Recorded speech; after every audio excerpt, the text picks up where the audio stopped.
And we're live. Hey everybody, how are you all doing? Yeah, we didn't do a weekend stream like we said at the end of the last stream that we probably weren't going to, and I don't know the status of the weekend stream at the moment. At the very least, I haven't thought of what to do about that. Well, for the time But being, like that's the weekend stream has largely been relegated to like doing the low-hanging fruits, like 5-minute videos from dumbass Marxoids who are trying very desperately to make a point about how they're the counter revolu or how they're the revolutionaries, how they're the counterculture, and it's just blatantly, transparently false.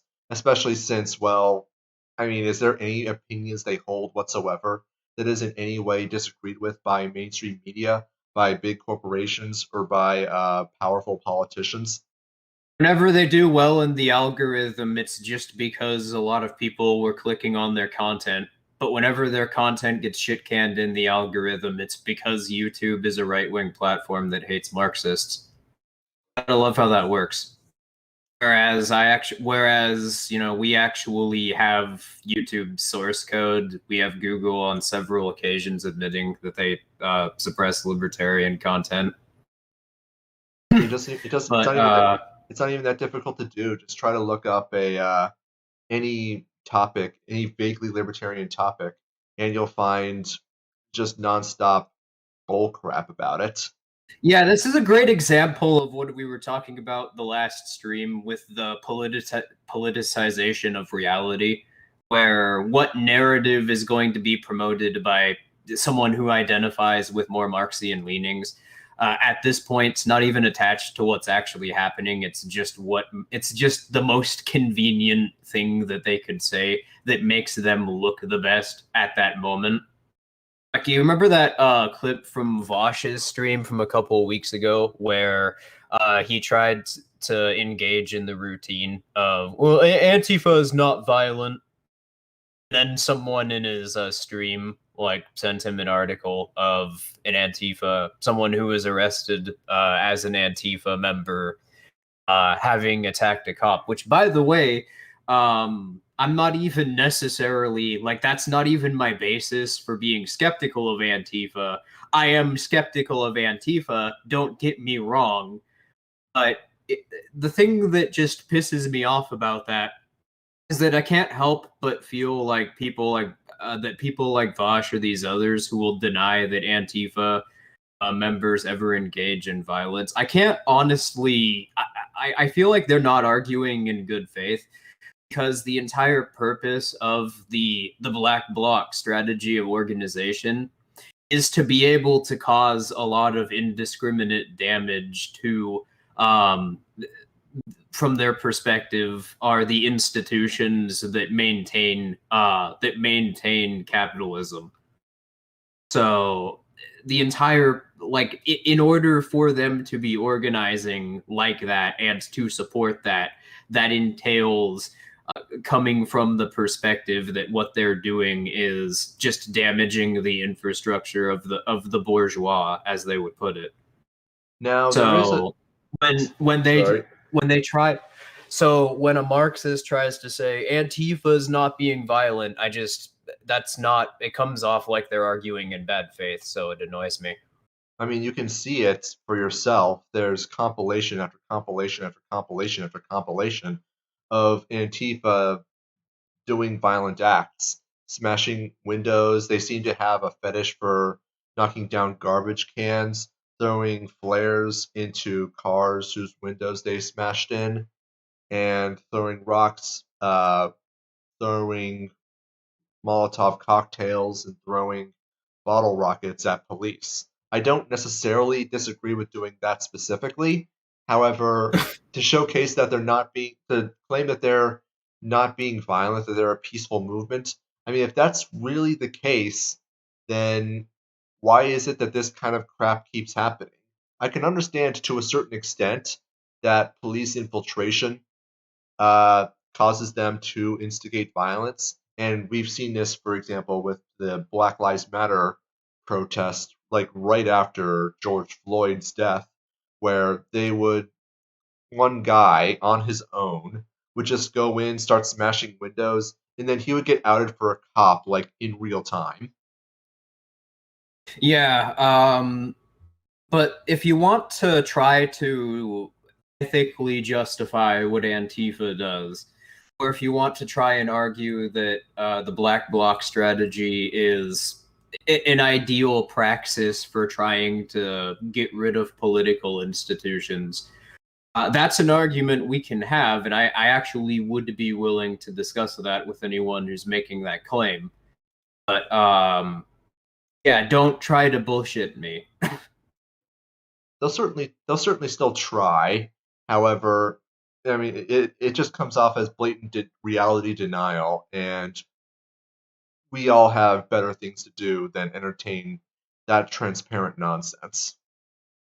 Yeah, and that's just sort of getting back to the initial point that I was making, which is that whether or not a Marxist type is going to defend Antifa or the Black Bloc organization tactic, it's entirely dependent on whether or not it. The only constant I've seen is that it's dependent on whether or not it's under scrutiny in the context of the conversation. I really do have no respect for that type of argument. I just understand how people fall into it. In fact, I don't regard it as an argument. It's a type of delusional thinking that someone tricks themselves into because of the state constantly telling them that reality is political or some aspect of society is political and can only be influenced through the will of the state. You Mhm. know, I love this comment that Blue Shark 50 just made. Richard Wolff goes to speak at Google, but Marxists think their ideology is countercultural. Yeah, as I said yeah. earlier, if your philosophy is not only accepted but openly promoted by mainstream media, by giant corporations, and by the government, you're not countercultural. No, you're not. I mean, I mean, if you don't want to be counterculture, if you do not want to be countercultural, that's perfectly acceptable. However, it is worth being honest, and but this is just another example of the kind of blatant dishonesty that we're discussing here in regards to Marxists and how they try to promote themselves. first of all, you should understand that when we're talking about political academia, academia which is centralized and defended by the state and operates around a centralized peer review process like this, what's going to be prominent in academia is not necessarily going to be what's valid. It's going to be dominated by what studies the organization in question has an interest in promoting. Uh, because there's no competition that academic institutions have. They all operate around the same curriculum. The state all has the same leverage over their sort of internal policies. So, if you're going to try to argue that Marxism earned its position based on merit, that's an already dubious claim given, what we know about institutions like state education, like colleges, like how they're structured. Can point to how they're structured to know that there is no sort of merit. There's nothing even closely approaching a merit based system there, which by the way it's not really possible to have a merit based policy because a lot of human action is based around luck or things that can't be known in advance. So to say that you can have a merit based system is to almost argue that perfect information in an economic context exists, which is why I'm personally skeptical of the concept of meritocracy. But my point was just that these positions aren't at the top of academia or aren't being sponsored by academia because they're being promoted by people for their explanatory power. They're in these positions because they benefit the political interests that run academia. That's something that Marxists kind of have a very hard time understanding is, well, how could the state promote something but not also find it in their interests to, in the case of Marxists, model their economy around this study. It's called controlling the dissent. Marxism serves as a very helpful tool to try to suppress opposition movements because it incorporates every aspect of identity into a political context. Thus, It's it makes it so the state can cause people to identify parties or political groups with the perceived interests of people in these Marxist organizations. But yeah, what were you gonna say? I was going to say Marxism's principles also necessarily entail the maintenance and furtherance of the very political power that is actually the cause of their problems in the first place, some of which are actually, to a certain extent, correctly identified by Marxism itself, but their proposed solutions necessarily are, well, incredibly politically safe. To say nothing of the fact that Marxism is itself quite frightening, and so it's very easy for state skeptic narratives like political libertarianism or conservatism to rally in opposition to it, essentially setting up a Hegelian dialectic model where you have two very politically safe philosophies all trying to compete with each other to try to gain control of the levers of power. From their perspective at least, because the truth is ultimately that there aren't levers of power, there are just organizations that exercise force in such a way to artificially manufacture incentives among people who aren't part of that organization to help sustain that organization's model. In other words, a political economy, a cash nexus, whatever you want to call it. Hmm. But I guess we could get on to the subject of the stream now, since it's been 13 minutes. I at least hope that the people watching enjoyed that little conversation. Hmm. Well, I mean, this is a topic actually you wanted to talk about again in a later date, and Oh, right. this is a video that's been being shared around on the back alley. I've seen it like at least two or three times, and so it's clear that people both want to talk about it and want us to talk about it. This comes from Extra Credits, God which damn as it, you ruined the joke I was gonna make.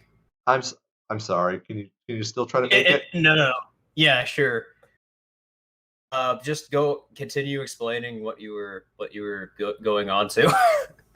Okay, so extra credits. I'm sure you remember, like in 2018, they made the video about how horrible it is that video game multiplayer lobbies will put people on the Nazi team in a World War II themed first-person shooter, and how like evil and horrible it is, how it normalizes Nazism, and that's bad.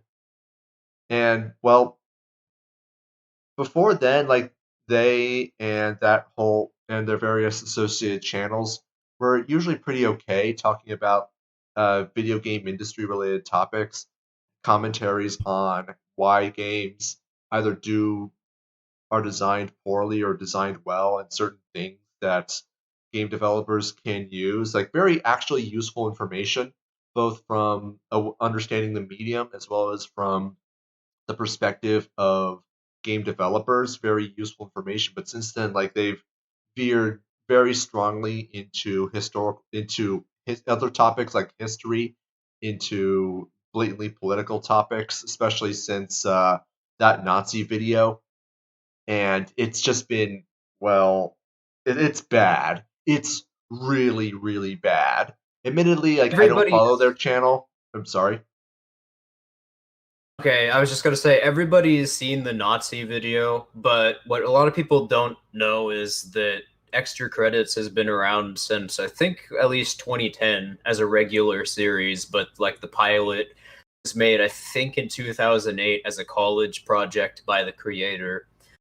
And yeah, for the first 7 years, I was neither of us were really following that closely, but I can confirm having gone back and watched material from like 2012, 2013. It was either a philosophical gradient that occurred within the writing team of Extra Credits, or some sort of political interests along the way got involved in the team.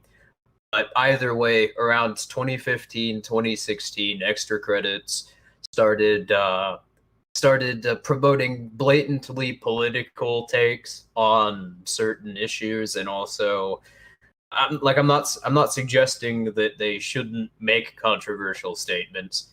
But, you should be able to criticize them for the statements they do make, especially if they're going to inform the type of arguments that they'll be putting forward from that point on.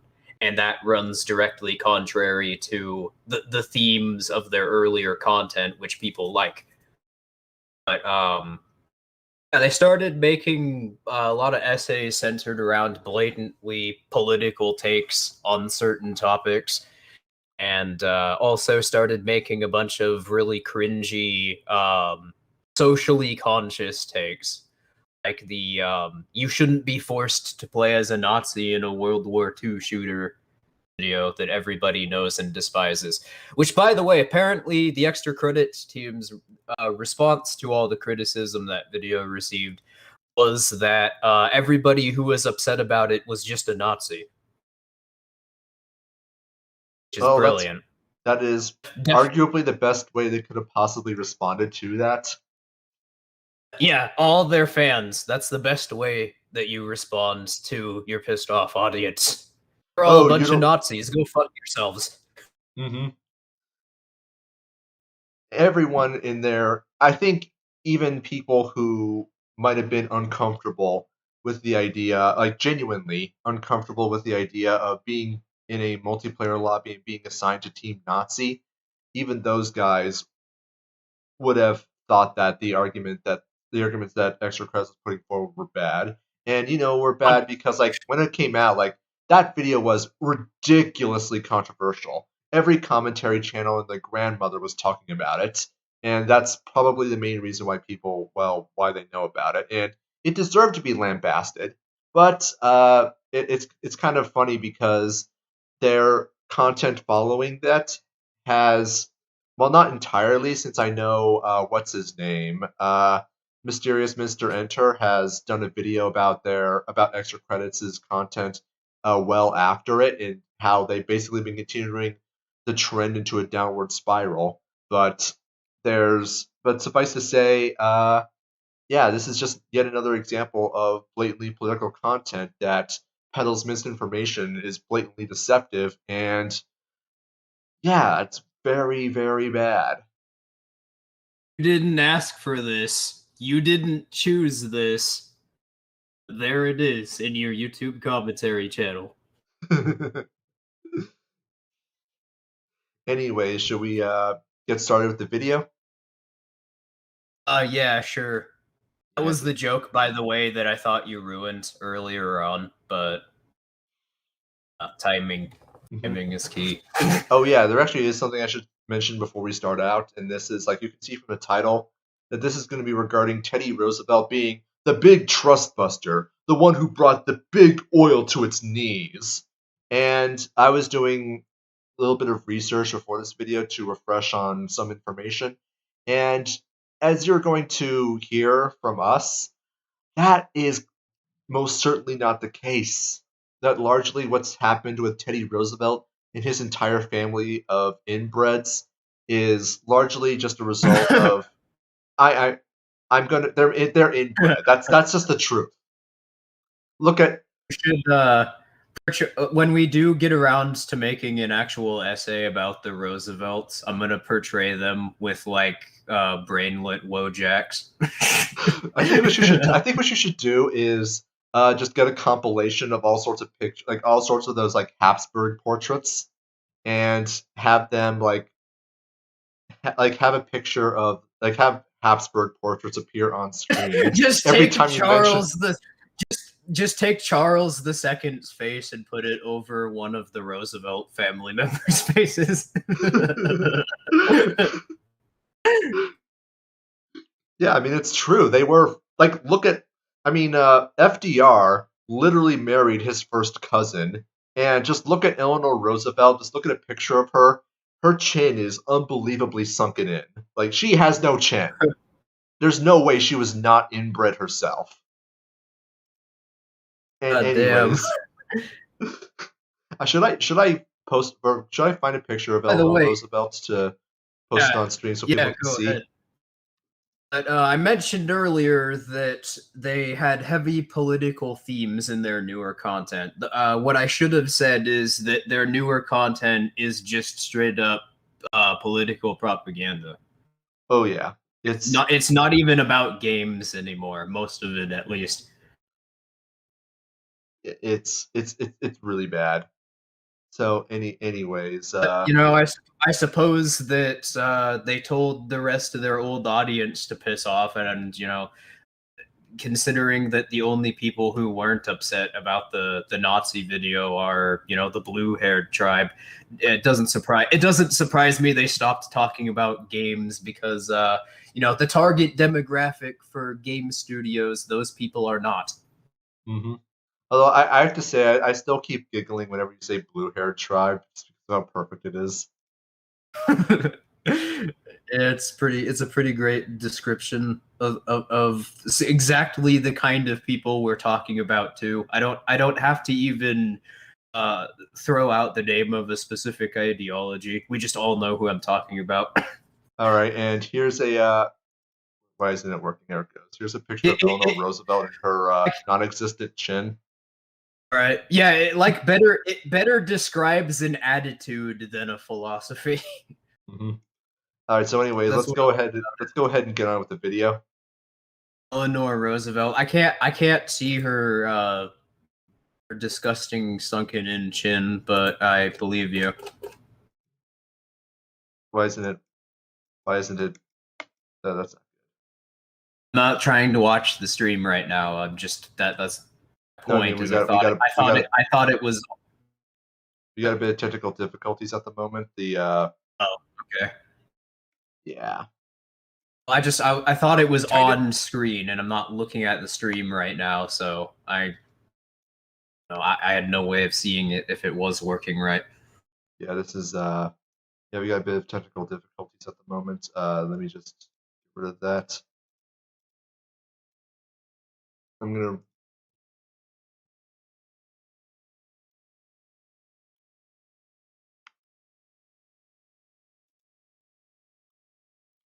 You ever, in the meantime, if you see a really stupid comment from, okay, can we pause it for a minute? it's I'm not playing anything. Titusville, Pennsylvania, Oh, there it 1872. goes. It's Small independent. okay, Yeah, start back at the beginning. I was just gonna say, when you look at like really stupid comments on YouTube every once in a while, do you just go to their channel and look at who they're subscribed to? And you know, you find certain channels and you just think, oh, so that's the kind of retard you are. Yeah, no, I don't. I do that every once in a while, and yeah, extra credits is one of the channels that I look for. I mean, No, it's actually it's pretty remarkable how accurately you can like you could pin down what direction someone's going to try and take the argument based on who they're subscribed to. I've found. I'd imagine that's not an exact like method of analysis that you could base principles off of. But it's pretty consistent in my experience. Just look at who they're subscribed to and adjust what you're going to say accordingly. If your goal is to try and convince them, that is, or no, to take the wind out of their sails. and I'm DMing you the picture of Eleanor Roosevelt that I used. That straight up looks like a guy. Anyways, we're all set, so let's go ahead and play. Titusville, Pennsylvania, 1872. Down with the conspirators, reads one banner. No compromise, says another. The protesters, small independent oil refiners, marched toward the railroad junction, led by local oilman Franklin Tarbell. They Remember that name, Franklin Tarbell, because that's actually going to be important in the not too distant future. Indeed. swarm over the rail yard. Sorry? I was just going to say because like most of this video, the narrative that they're trying to paint is disgustingly inaccurate.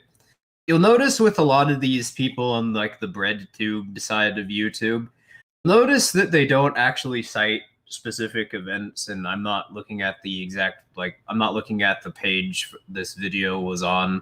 So I don't know if there are sources listed in the description or not, but most of the time um, specific historical instances or specific specific bits of context are referenced, but they're just presented in the form of the Socratic dialogue. They construct straw men and have the straw men make those arguments. And it's a very clever rhetorical trick, because if they receive any sort of criticism for the way that the creator of the video represented an argument, their own or the position that they disagree with, they can simply selectively reinterpret the argument that they were trying to establish, because they're not representing a real position. They're representing what the straw man would say. Mm-hmm. So it allows them to evade criticism seamlessly. Mm-hmm. That's why all of them use this this sort of general framework of structuring a video. Rail yard, flipping rail cars, spilling their cargo of oil barrels, and smashing open any marked with the Standard Oil logo. Pretty News has based. leaked that John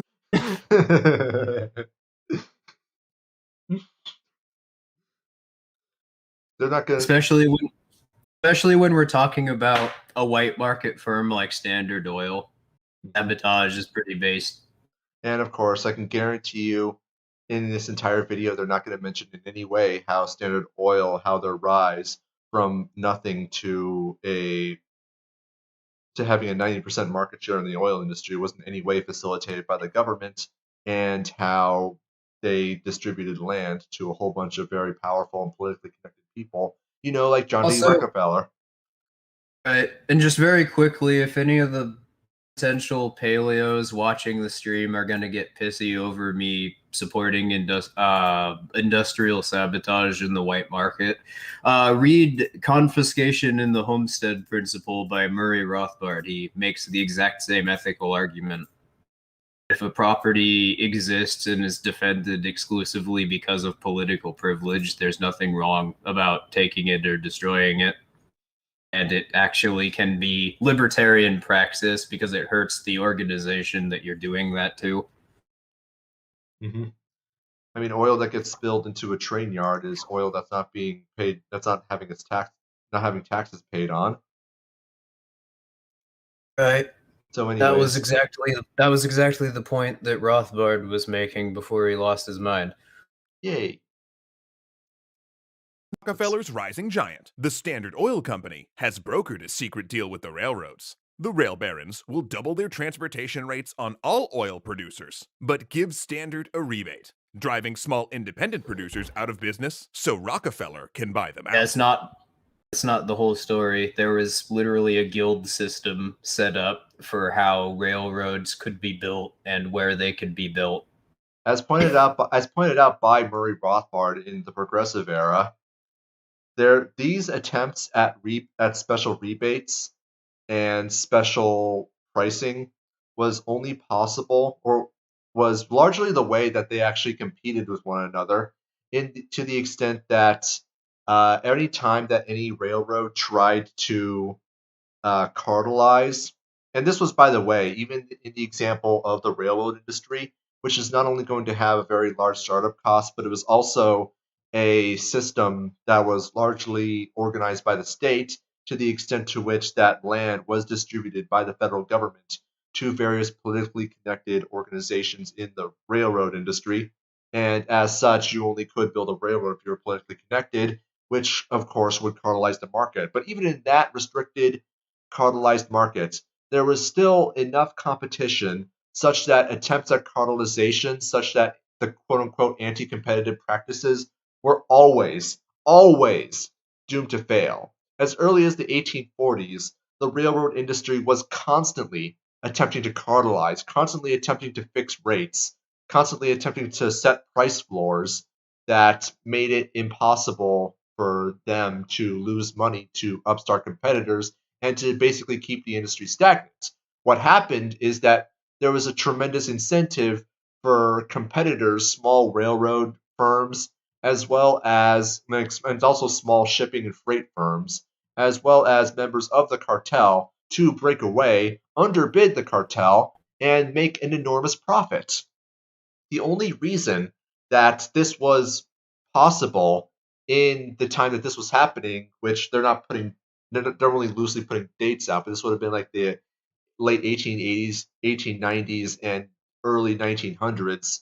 The only reason that this was possible was because by this point, the large the large railroad industries figured out that the only way to maintain their cartels was to make it required by the states and have the states, being the federal government specifically, to set railroad freights and make it a crime to make it a crime to otherwise break from these agreements, as well as create quote unquote federal oversight. This was, of course, billed to the public as though a way to make sure that the railroad industry was accountable, that they were being made sure that they were being good corporate citizens and all sorts of ridiculous ideas like that. But what actually was happening is that the railroad industry, the ones that this was supposedly put to, the ones that this legislation was supposedly put in place to punish, were actually the biggest proponents, the biggest lobbyists in support of this very thing. So you know that very much that they had a lot to gain from it, which is exactly what happened here. If this had not happened in the first place, what would have happened is that either these kind of special freights that Rockefeller was getting either would not have been possible because the railroad industry, learning their lesson from decades past, would have thought like, no, that's not profitable, or it would have fallen apart very quickly as Rockefeller's competitors would have been able to get even better rates, or would have been able to get better rates from the competitors to the railroads that and the freight companies that Rockefeller was enlisting to artificially increase the price of freight for, and the results would have just basically been the same, that Rockefeller and his friends in the railroad industry would have been heavily underbid, would have been easily outcompeted, and this whole system that they are trying to set up is doomed to fail from the very beginning. The only reason it didn't fail is because of the government. It's always the freaking government, isn't it? Yeah, I mean, it pretty much is. And that railway cartel we were describing, it still exists. And the state has a very strong incentive to try to maintain it as long as the railways are a very important means through which commodities are traded, through which they're transported long distances. And that's the main effect of subsidy that these railway companies have from the state socializing their maintenance cost is it allows people that they strike deals with, so politically connected producers, to be able to transport their goods at at rates that allow them to outcompete other competitors. On top of that, the state literally did directly use violence to stop people from trying to set up railroads to their own towns or trying to set up, new roads or different ways to structure the rail system. And that was entirely so that the state could manufacture the system where it allowed for every major district in the U.S. and in a lot of the Americas, for the state to be able to decide which producers in the white market have first access to certain supplies that they would need for the production process. Now, and this is mostly shifted over to the post office nowadays. However, this is actually the reason I'm emphasizing this point is because this is actually a very important part of the state establishing a political economy. But what allowed the state to do this in the first place was not just the state's land monopoly, the ability to in effect have a higher claim over any existing property, person or resource that exists within its nation, within its declared territory.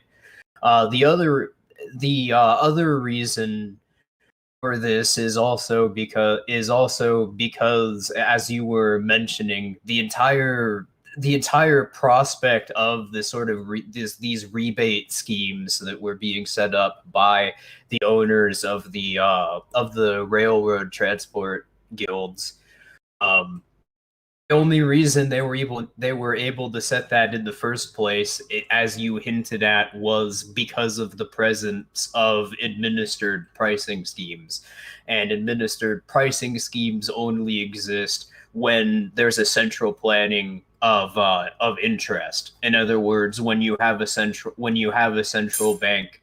Oh, It's Uh, been a while since I was able to sorry, catch we a got stream a live. Have finally all right, organized enough resources to leave the big city. I have no You idea two what have it helped with says, that more but than I can express. appreciate I it. hope to Just donate say more that in the right now. future. Also, ever consider uploading to LBRY? yeah, we've been considering uploading to the library and other alternative platforms. I have a lot of plans for how to come back when I do get back into the routine of regularly uploading content. I do know that I already have sort of like a style that I've been experimenting with. That itself is probably going to be a nice surprise. But I am gonna start working towards like setting up a studio that I could start, just record doing face cam sessions, probably with a mask or something, so that I can cut down on editing time, in front of a green screen or whatever. I have ideas going forward, and stuff to keep the back alley fresh. It's just a matter of consistently uploading. Yeah, Hmm. a lot of it's I do have sort of a few ideas for how to transition over to library, because I'm already at the point where I don't think that YouTube's a viable platform anymore. It's kind of gotten to what made me leave Twitter in the first place. Well, I was banned from Twitter, but I just never made an alt account.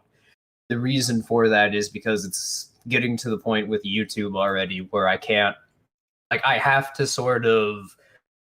to walk on eggshells in order to even talk about certain topics, and even then, there's a good chance our content will get copyright striked by one of those shell companies. So yeah, we're gonna need to move over to like PeerTube or library pretty soon here. Hmm. As soon as we start uploading, we gotta start trying to accomplish that. Hmm. But So just back. Sorry, what were you gonna say? yeah, I'm just going to try to steer the topic back to what we were talking about in terms of the railroad industry and just how well blatantly dishonest that how extra credits is going to be, and just assuming that these deals can exist in a vacuum and that it kind of just happens. The Rockefeller just made a deal and didn't they're never going to go into how that deal was even possible in the first place. Well, right. The entire profitability of that deal is contingent upon the presence of there being administrative pricing schemes.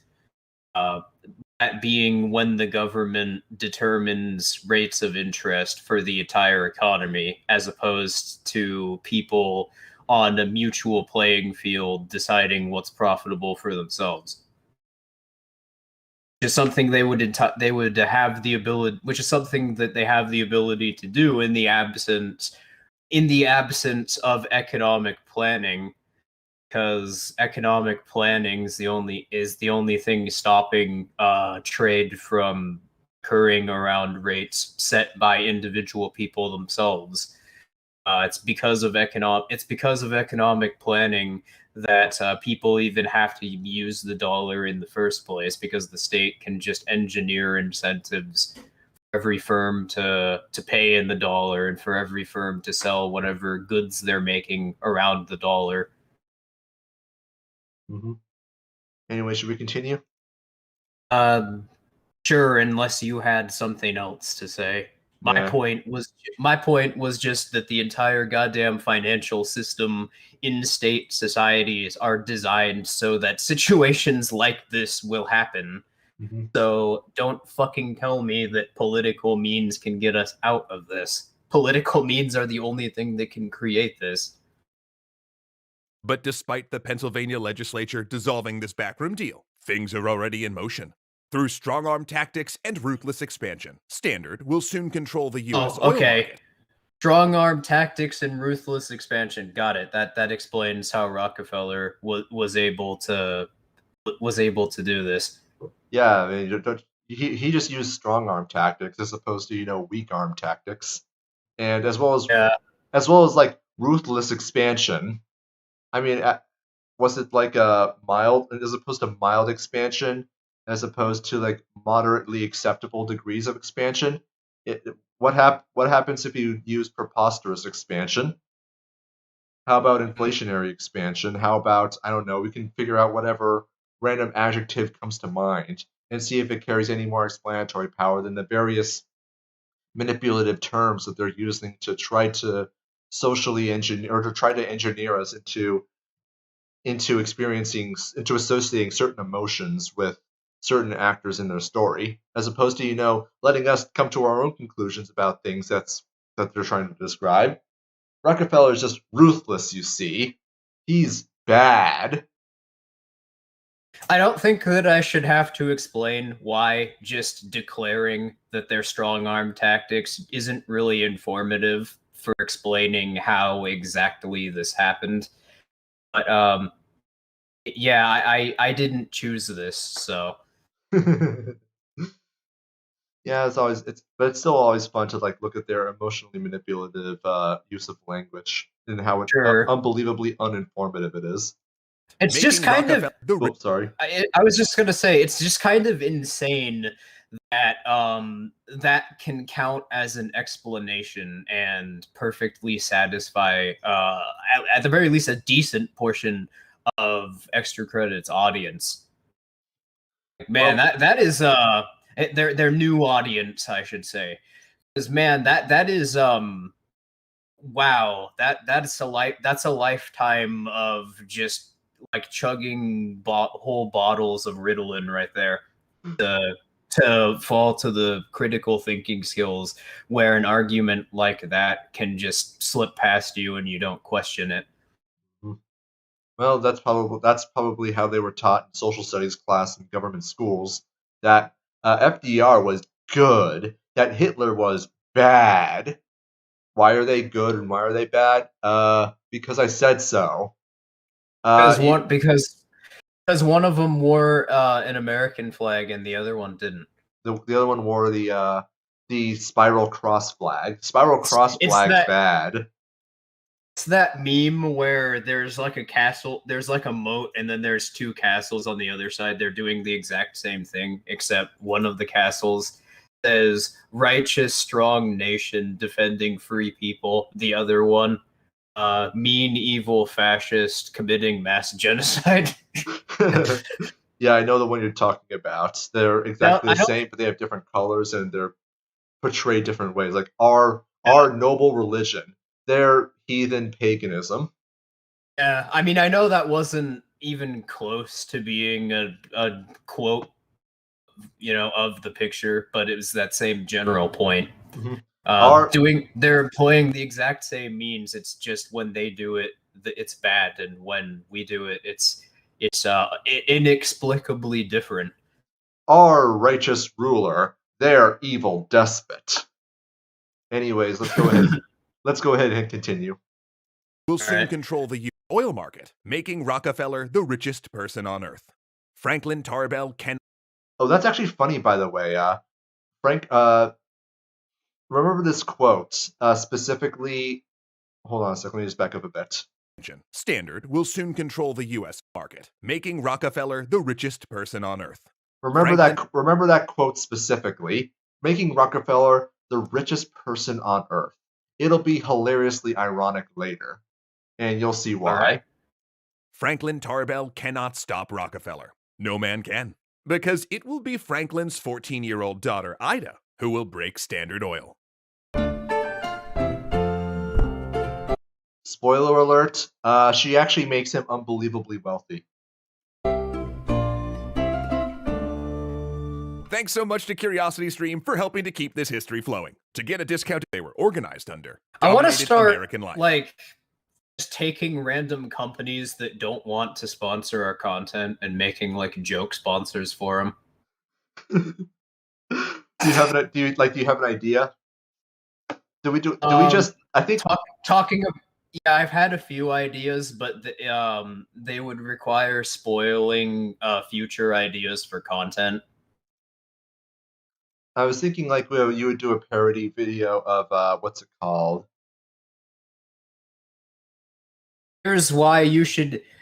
Here's why defending yourself with violence is the best means for securing your own rights. Now on to our sponsor. Onto our sponsor, Raid Shadow Legends.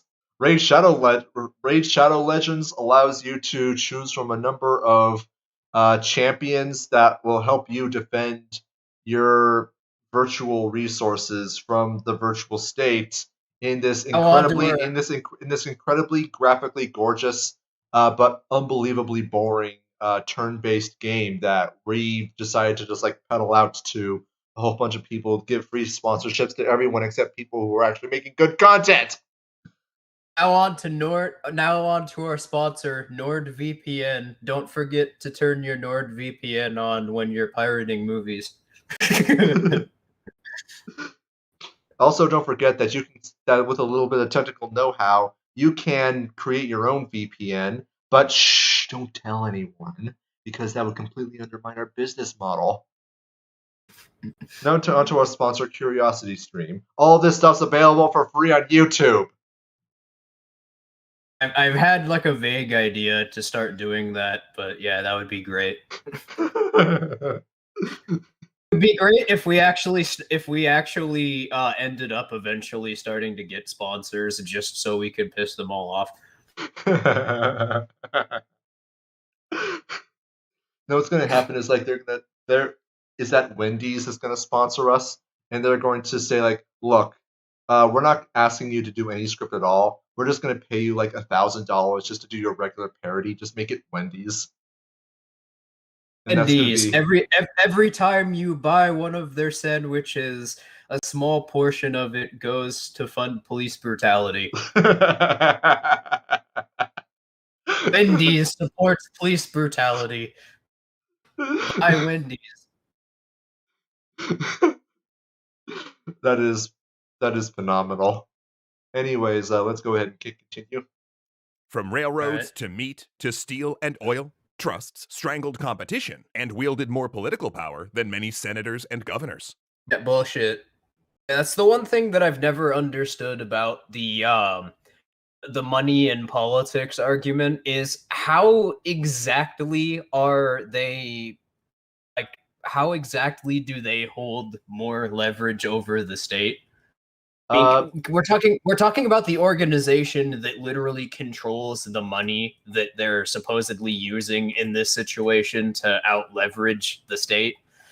So yeah, that's something that a lot of people who promote this narrative don't even try to explain. Yet I think it's the most important thing for them to explain because that's the biggest thing that they have to explain because it doesn't make any sense on its face. Who has the guns? Who has the military? Who has legislation enforcement? Once you understand that, it gets pretty easy to figure out where the power actually lies. I mean, if a corporation wanted to buy off a judge and have the judge turn against the interests of the state, here's, realistically what would happen. One or two cases might go into that corporate entity's favor. Then the government would find out that the judge is on the corporate entity's payroll. The corporate entity would lose their legal statuses, or the judge would just get arrested for the rest of his life. Mm-hmm. That's realistically the only two things that would happen in that situation, because the state also controls the court infrastructure. They control the security infrastructure, so the police, whatever. They have a monopoly on land, so literally the only reason, of course, a lot of these white market corporations that would even have the resources to do that in the state society are only in that position because the state allows them to scale upwards beyond what would be economically viable otherwise.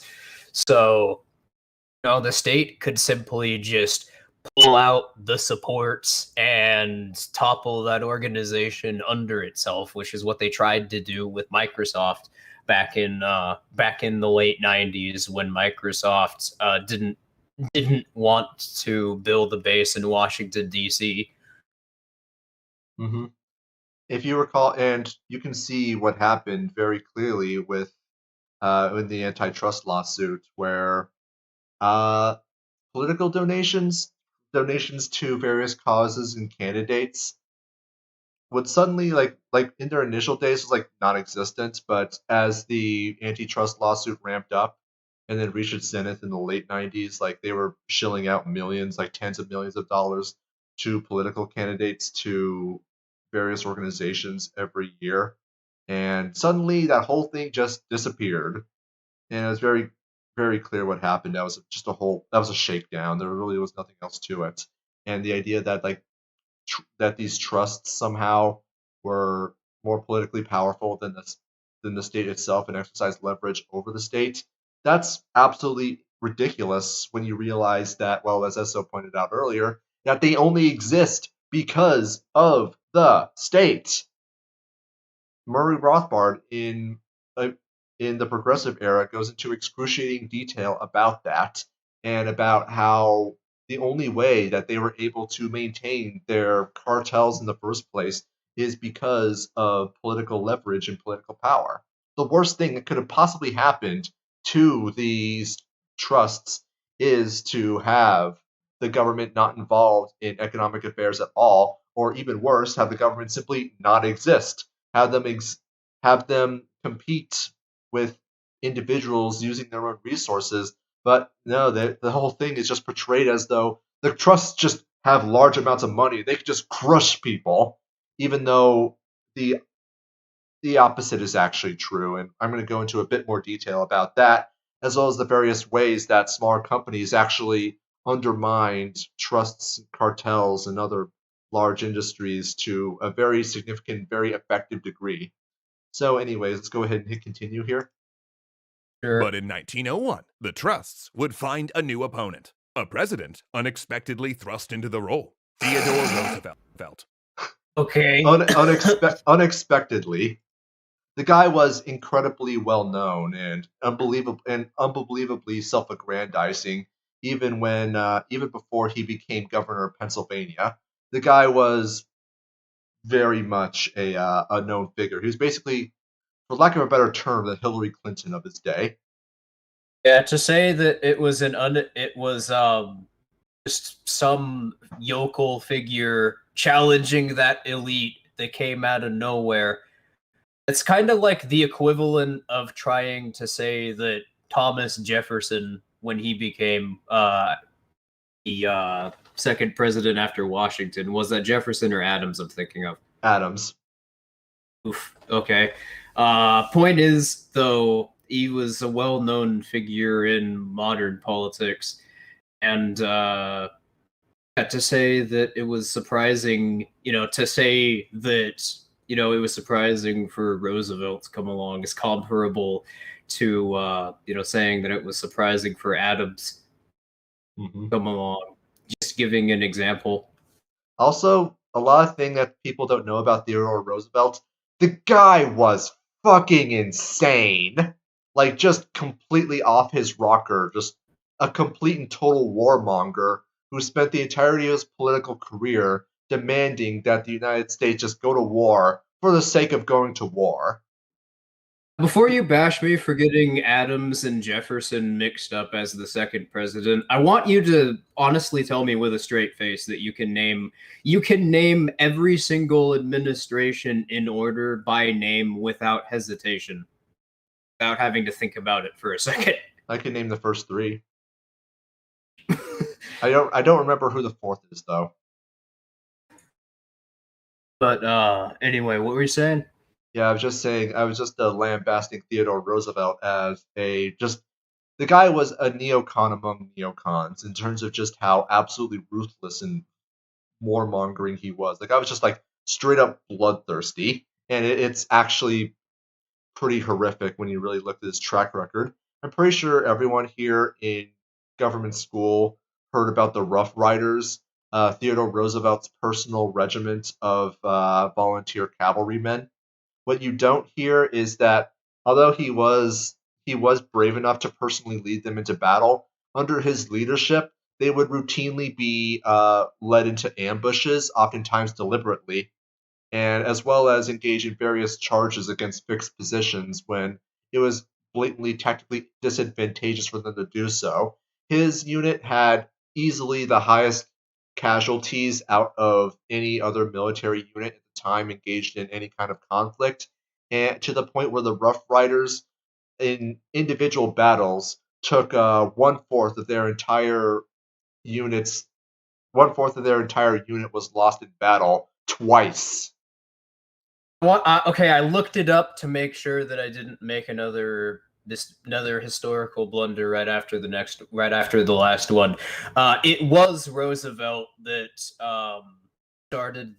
We didn't start the Panama Canal's construction, but it was Roosevelt who annexed Panama from Nicaragua in order to finish that thing. So definitely not the political left's anti-big business hero that they want to be pointing to. Well, I mean, we've seen how Democrats nowadays are completely in favor of United States foreign engagement in the Middle East. So maybe a bloodthirsty Oh, sociopath is right. probably exactly who they who they want to see as their hero. All right. Sorry. Excuse me. It's a pragmatic step towards towards getting rid of barriers to entry. I'm sorry. Yeah, you see, we just need like violent, bloodthirsty sociopaths uh, who routinely got their men slaughtered pointlessly. That's just a pragmatic step necessary to achieving a Marxist utopia. That's just how that works, you Literally guys. literally slicing the goddamn American continent in half in order to easier manipulate global trade. create to create a trade route to try and influence global trade. That's the sort of influence the state has over society. So, and this is somehow the organization. So the state is able to, as you said, literally slice the American continent in half, like horizontally bisect it, and somehow the trusts have more political power than anyone else.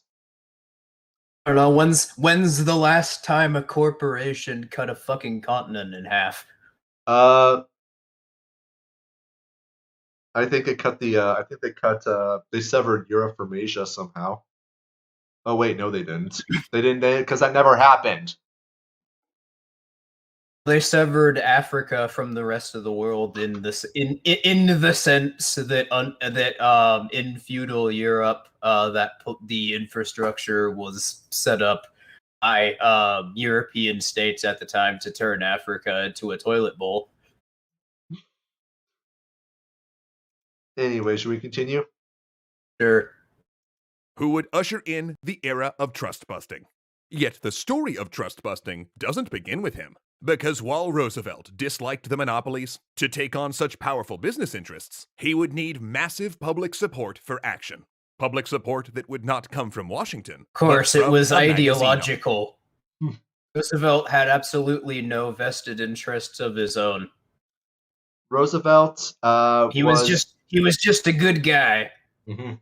Roosevelt was heavily connected with the Morgan banking cartel, who, of course, gave him their full support for a very large number of their things. There were a couple of things that they had few disagreements on, but this hardly represented any kind of breaking away between J.P. Morgan and Roosevelt.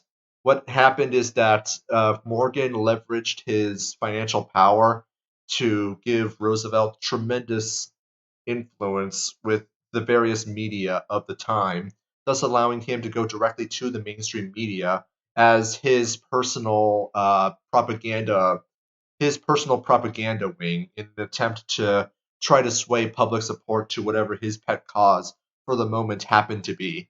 And that's basically how he did his thing. Oh. You not sounding very antitrust. No. It seems he was actually very selective about it. In fact, J.P. Morgan's other trusts, for example, the American Steel Company, was noticeably ignored by the first Roosevelt administration. I wonder why. It's almost Anyway, as would you like? yeah. Let's Were you gonna go. say? Were you Sorry. gonna say that? What were you gonna say before I cut you off? I didn't mean to.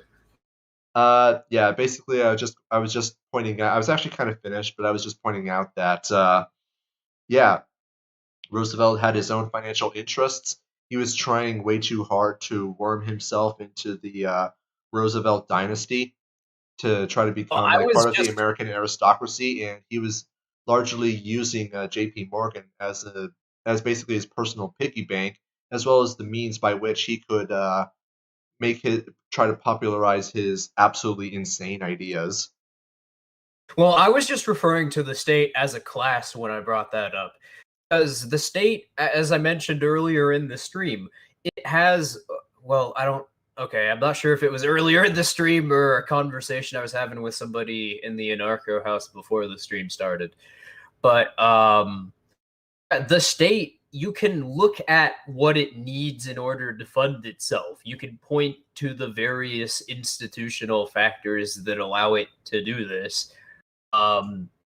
It's the only organization. I mean, it is an analytically definable organization model.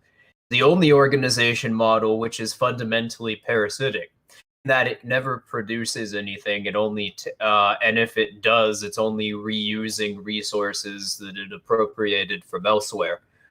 Mhm. Um, it's not actually nowhere is anyone other than the state profiting in any association that the state has with another party. So there's just less risk associated with certain transactions compared to others. But no one's truly profiting because the state is either privileging them by taking other people's assets or is directly threatening their assets. Mhm. And So, now, sorry, what were you what were you gonna say? I was just saying, like I've I've opened up, like I was taking notes as I was doing research for just before this stream, and I have copy pasted a paragraph from the progressive era that I think perfectly illustrates exactly what I'm talking about in terms of my characterization Yeah. of Theodore Roosevelt as a bloodthirsty warmonger, if you like to hear. Well, yeah, sure, but all I was gonna end on was the political class's interests are very clear. Control how people associate and take what people associate with. Those are the two incentives that that organization-wise any state institution is going to try to move towards. hmm So, anyways, here's an excerpt from A Progressive Era by Murray Rothbard. All his life, Theodore Roosevelt had thirsted for war, any war, and military glory. In 1886, Hearing of possible conflict with Mexico, Roosevelt offered to organize his South Dakota ranch hands into a cavalry battalion to lead against that country. In 1892, Roosevelt hailed U.S. demands for Chilean indemnity for injuries to U.S. sailors at Valparaiso, I don't know how to pronounce that, and he dreamt of leading a Not. cavalry charge. Sorry? I was just gonna say that I'm not looking at what you're looking at, so I can't help. 2 years later, he demanded annexation of the Hawaiian Islands in the construction of a Nicaraguan canal. In 1895, TR lauded President Cleveland's hawkish anti-British position in the Venezuela boundary dispute, and he looked forward to war with Britain as a means of conquering Canada. That year, he wrote to Lodge, Lodge being someone's name, that this country needs a war, which incited reformer and President Charles W. Eliot of Harvard to denounce Roosevelt's doctrine of jingoism, this chip on the shoulder attitude of a ruffian and a bully, and claimed that Roosevelt and Lodge were, quote, degenerated sons of Harvard. Roosevelt, in turn, grouped together Eliot and reformer Carl Schurz with the futile or with the futile sentimentalists of the international arbitration type, who would lead to a flabby, timid type of character which eats away at the great fighting qualities of our race. I'm gonna start calling Marxists, psychiatrists, and lawyers that degenerated sons of Harvard. Yeah, if you're not aware, Teddy Roosevelt went to Harvard, and it seems that being a bloodthirsty warmonger was a pretty prominent thing among Harvard graduates at the time. Anyway, should we continue? I'm sure that had nothing to do with the Skull and Bones Society, but sure. No, I'm sure it had nothing to do. Office. The offices of McClure's magazine, New York City, 1901. In the 31 years after her father fought Standard in Titusville, Ida Tarbell has come a long way. She's now 44 years old and an editor at the prestigious magazine McClure's. I can't imagine that had anything to do with her connections in her family business in the oil industry. Of course not. Nah, I'm sure it's a She coincidence. was just a working class woman in a sexist country that wasn't letting them vote yet. Wasn't letting them vote, wasn't letting them get jobs, and yet she somehow still became an editor of a major magazine. Yeah, this seems legit. Nothing sus there. One of the few American women with a science degree, she became a specialist in writing about technical topics like public works and the military, as well as blockbuster serialized biographies of Napoleon and Abraham Lincoln. But as Tarbell and her research assistant The Red shuffled Among through Us guy. Oh God, In the where? biography about the Red Among Us guy. If you depict if the Red Among Us guy is depicted as a trash can, apparently Esso, when he's really high, will think that it looks like a butt plug. I don't know how to respond to that. Among Us butt plug. You know, I have got to get to the Anarcho house. It's mandatory at this point. Yeah, it's pretty great. I'm not gonna lie. But did you want to say something? I'm sorry if I cut you off. No, I'm just gonna hit continue. All right. through contracts, corporate documents, legislative transcripts, and interviews. It's quickly becoming clear that this next story will be her biggest yet. A history of the Standard Oil Company, its rise, and its misdeeds. A series so dangerous that Tarbell's father warns her not to do it. In fact, the magazine's funding has already been threatened by a Rockefeller-owned bank. But Tarbell... They hired her? So it's a Rockefeller-owned bank. Okay, so it's it's not the bank that's controlling the rates at which the Rockefellers have to operate around. No, it's they control the banks because strong-armed business tactics, right? Yeah, I'm actually trying to recall that fundamentally, the conflict between Teddy Roosevelt and we got another Gotta donation. go to bed, but before that I Oh, wanted to nice. concede to ESO on the topic of Walter Block being a shill. He was on the Agora podcast misrepresenting Karl Hess, claiming he disavowed libertarianism, whilst Rothbard was I have no always idea what it perfectly said. libertarian in comparison. Oh, it's still going, isn't it? Basically, thank you, Heat Bombastic, for the $3. He's saying he's got to go to bed, but he's conceding to you that Walter Block is a shill because Block appeared on the Agora podcast claiming Karl Hess disavowed libertarianism while claiming that Rothbard was always perfectly libertarian. I have not seen that, but wow. For those who aren't in the back alley, I've been kind of my attitude towards Walter Block over time has slowly been souring because he's done a couple of different like on-stream debates with bigger figures in like the Agorist or left Rothbardian circles like Roderick Long and Sheldon Richman. And by the way, I appreciate the donation. Just if I didn't say it already, just letting you know before you go to bed that yeah, it really helps, man. Really I really don't know what I'd do without it. But yeah, so he goes into debates and makes the exact same argument over and over again with people, even though they give him the exact same response every time. They're not even that far away from one another in terms of the distance between the dates they were streamed.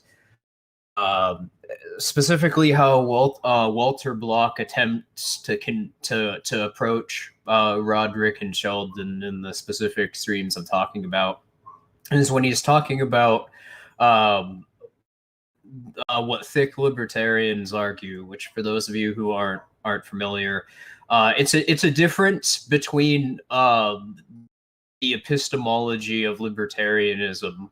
Essentially, that's the debate between thick and thin libertarianism. Thick libertarians argue from Aristotelian virtue ethics, and thin libertarians are deontologists. I would say that that's just arguing for libertarianism without a coherent epistemology, but I'll be generous and call them deontologists. But yeah, so the way that Walter attempted to characterize the debate is that thick libertarians are adding things onto libertarianism that aren't derived from principles of libertarian philosophy. And they both explained to him very clearly, in both instances, Sheldon and Roderick just explained very clearly what it was. It's an epistemological disagreement, which anyone who's interested in hearing that, I would recommend, going to watch both of those debates because they're pretty great. Just look up like Walter Block versus Sheldon Richman, Walter Block versus Roderick Long. You'll find them. Yeah, after seeing that, I thought that's kind of a disingenuous tactic. It keeps the debate locked around a red herring and refuses it stops them from being able to actually make progress. It keeps them in a loop of just sort of declaring what their principles are, or what informs their principles, rather than explaining why they're valid, in contrast to the, say, deontological position. But I've been sort of skeptical of Walter Block ever since then. But no, if he's going around trying to argue that Hess wasn't a real libertarian, or that there was no philosophical gradient in any of Rothbard's work throughout his career, then I do not think that is something that could be argued in good faith. To be perfectly frank. I mean, what's the best you can possibly say about that? That he's just trying way too hard to hold on to a position that he knows is untenable, but he's so set in his ways and has put way too much time investment into studying what he knows that the only way he could possibly be wrong is to admit that he wasted his life. That's the best I can Yeah, possibly. That's the best explanation I can possibly give to him. But ultimately, I think there's only he knows. there's actually an interview. Well, it's not an interview. It was in one of the New Libertarian Weekly publications. One of the ones that just got published recently. That was uncovered but was previously lost media. Konkin was talking about Walter Block as early as the mid 80s and describing it. Essentially, Walter Block tried to use the exact same debate tactic, I should say, on Konkin. Tried to do the exact same thing with Konkin back in the 80s. So that's more of a formula. It's more of like a debate tactic for him. I don't think that's an honest question. Although I love to have Walter Block come on the Backalley, see if we can't schedule him, and then let's see how eagerly he's willing to try out that tactic. Especially since we're aware of it, so it'll be fun to disarm him right away. I mean, I'd be interested in seeing him. Maybe get someone like Gary Chartier on, someone that we know we could pretty consistently get a hold of. Mm-hmm. Oh, I would love to have Roderick on the stream, but yeah, seems to have a hard time getting a hold of him. Mm-hmm. Anyways, let's go ahead and continue. Yeah, sure. Journalism, one that relies on public documents, legislative and court transcripts, and verifiable facts, in addition to interviews. It's so new that the discipline verifiable facts. He said verifiable facts. So you have So you have public statements, court documents, and verifiable facts. So those transcripts and court documents, facts. those I guess those court documents and those transcripts are just made up. They're just fictional. Verifiable facts are just something that exist in platonic heaven that you can point to and say they're a fact. Actually, judging by the graphics that appear on stream, it appears that verifiable graphics appear in the form of comics. Well, we've already established that this is somebody who is willing to promote arguments while just sort of neglecting how whatever position he's claiming is valid could possibly be valid. So it wouldn't surprise me at all if his understanding of, facts in discourse is literally just, well, there's a thing that you can point to that exists that's not controversial. Everybody knows it. Everybody has the same information. Everybody has the same context. Shut up, libtard. It's just common sense. Mm-hmm. Anyway, so I just backed up a bit so that we can appreciate this one more time. The verifiable facts quote and how the graphic that appears is just a comic. Journalism, one that relies on public documents, legislative and court transcripts, and verifiable facts, in addition to interviews. It's so new that the discipline doesn't. Yeah, that's one of those points where you're gonna need to have to, at the very fucking least, explain what you're talking about. You can't just say that the means through which this person, exposed the other group is because they had verifiable facts. That's not an informative statement. That doesn't tell me anything. How were they verified? The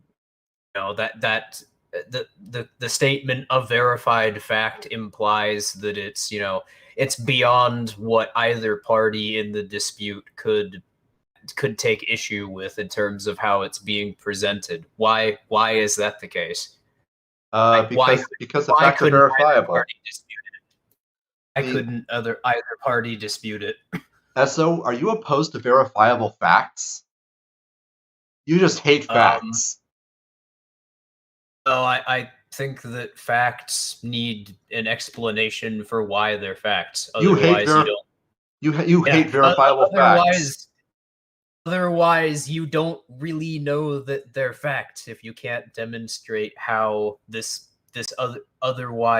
construct that you have is true. That's all that you. That's all that you have without an explanation why something is true. You just have sort of you have a model, you have a construct, but you don't have a way of demonstrating what you're saying. I can't believe what I'm hearing. Now, do you hear this, chat? Esso just hates verifiable facts.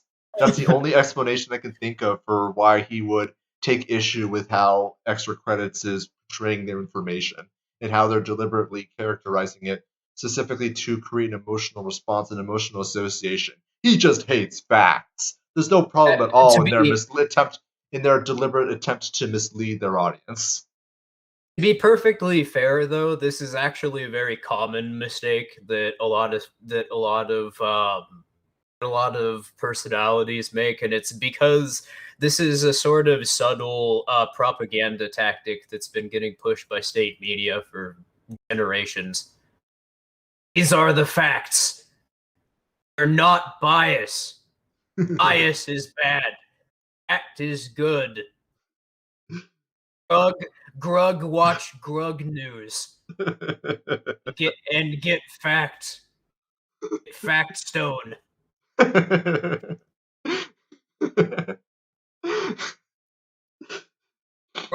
Grug no like misinformation news. Grug no like misinformation bone. Misinformation bone bad. Misinformation bone no fact rock.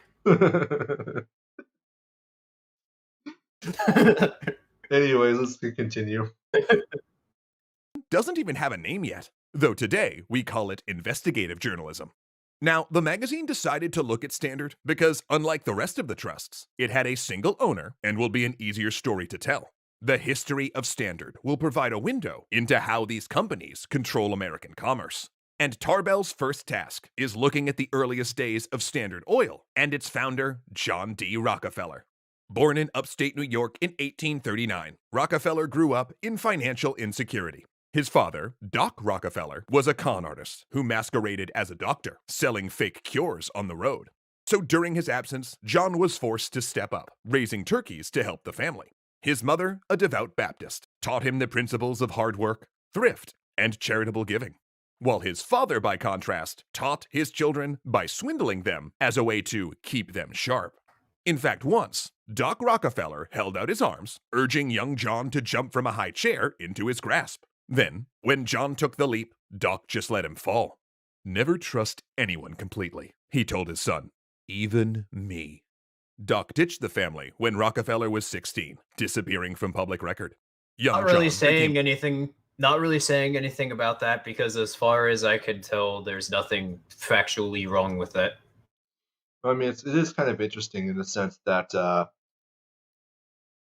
you kind of have the one of the big divides that occurred in the 1900s being between the pietists and liturgicals, largely manifesting in terms of political affiliations. The pietists being particularly interested in using the state as a means of enforcing morality, while liturgicals were, I don't want to say libertarian, but they were at least a bit more libertine, and they wanted just largely to be left alone.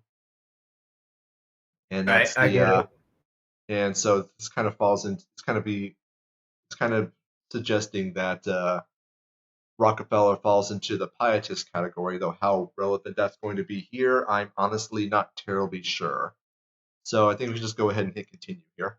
I think the relevance is just that his dad was a swindler that taught John to lie and cheat.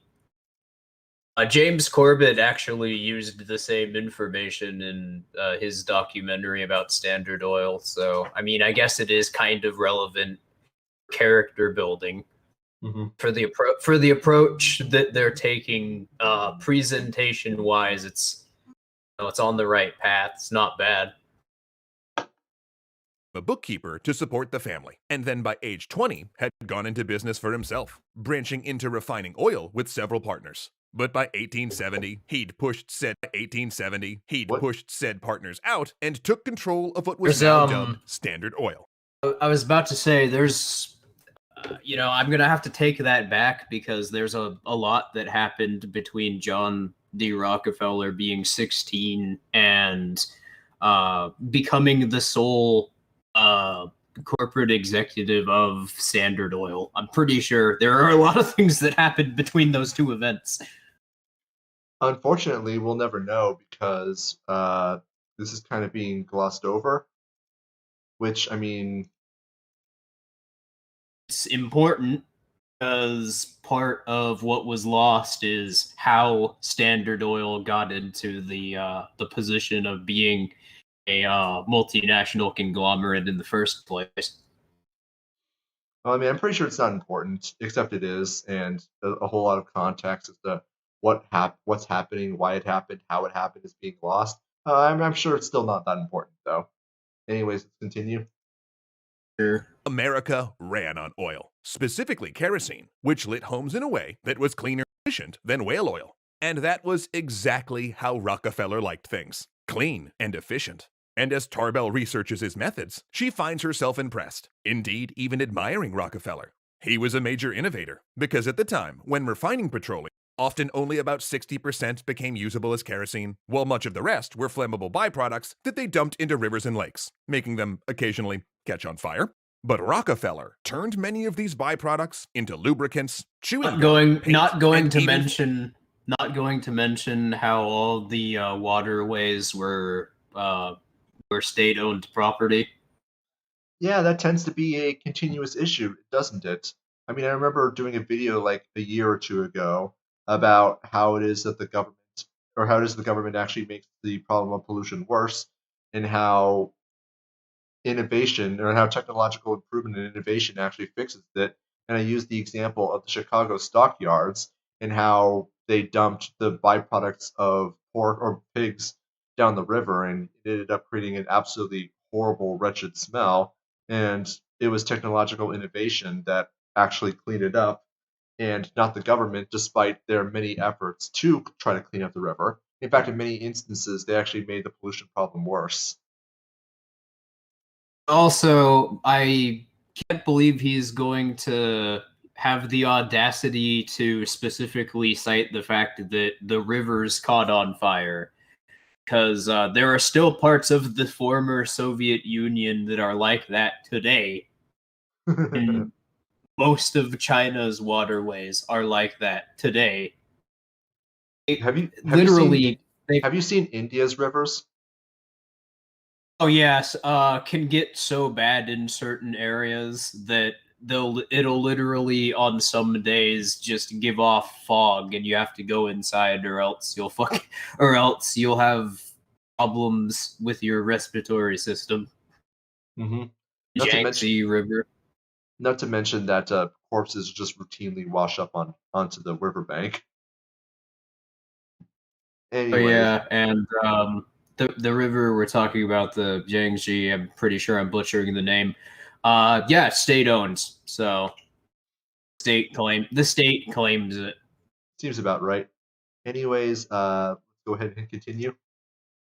figured out that one of the biggest waste products, gasoline, could fuel his factory machinery. And while Tarbell applauded these innovations, her admiration didn't extend to Rockefeller's business practices. He expanded aggressively, buying out his competitors. And if they didn't take his offer, he'd undercut their prices and dive rivals into unprofitability before purchasing the ruined corporations. Not how that works. That is absolute bullshit. Yeah, that's actually a strategy that Rockefeller attempted. But quite famously, what happened is that caused a bunch of people to start creating a bunch of shell companies. Yeah. And on top of that, there's also the problem, the incentive problem inherent to trusts that Heretic just mentioned a moment ago, where not every member of the trust has a shared interest in maintaining the trust. Mm-hmm. Now, what they're going to try to do is try to put that, or try to put forward that since I'm blanking on the name here, I'm having a Biden moment. Rockefeller that Rockefeller had such a dominant market share of the oil industry, with 90%, I believe, at its height of the market share was Standard Oil. That because of that, they were just able to be their own cartel, for lack of a better term. That they could keep just in mind keep in mind that in order to say that this could happen, you have to argue that literally every single economy in the world has to be dominated by a single firm. Mhm.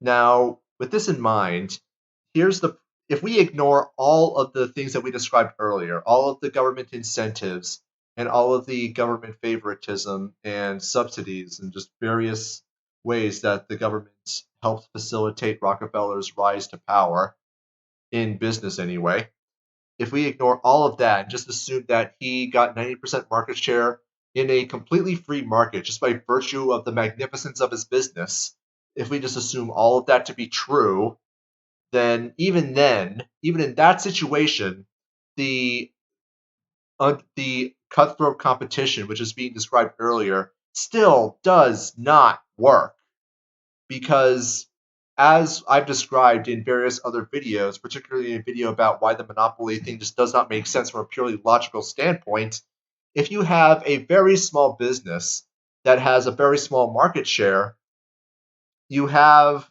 and suddenly prices are cut by the monopolist to below market rates such that you have to lower your prices to meet it. Sure, you're going to be losing money, but proportionally by market share, you're going to be losing vastly less money than Rockefeller would be. Just as an example, if you have 90% market share versus 1% market share, you're maybe losing, like, say, $1 million a year because of this. But mathematically, that means he's going to be losing 90% or 90 million, which means that he suffers a significantly larger loss as a result of his actions than you do.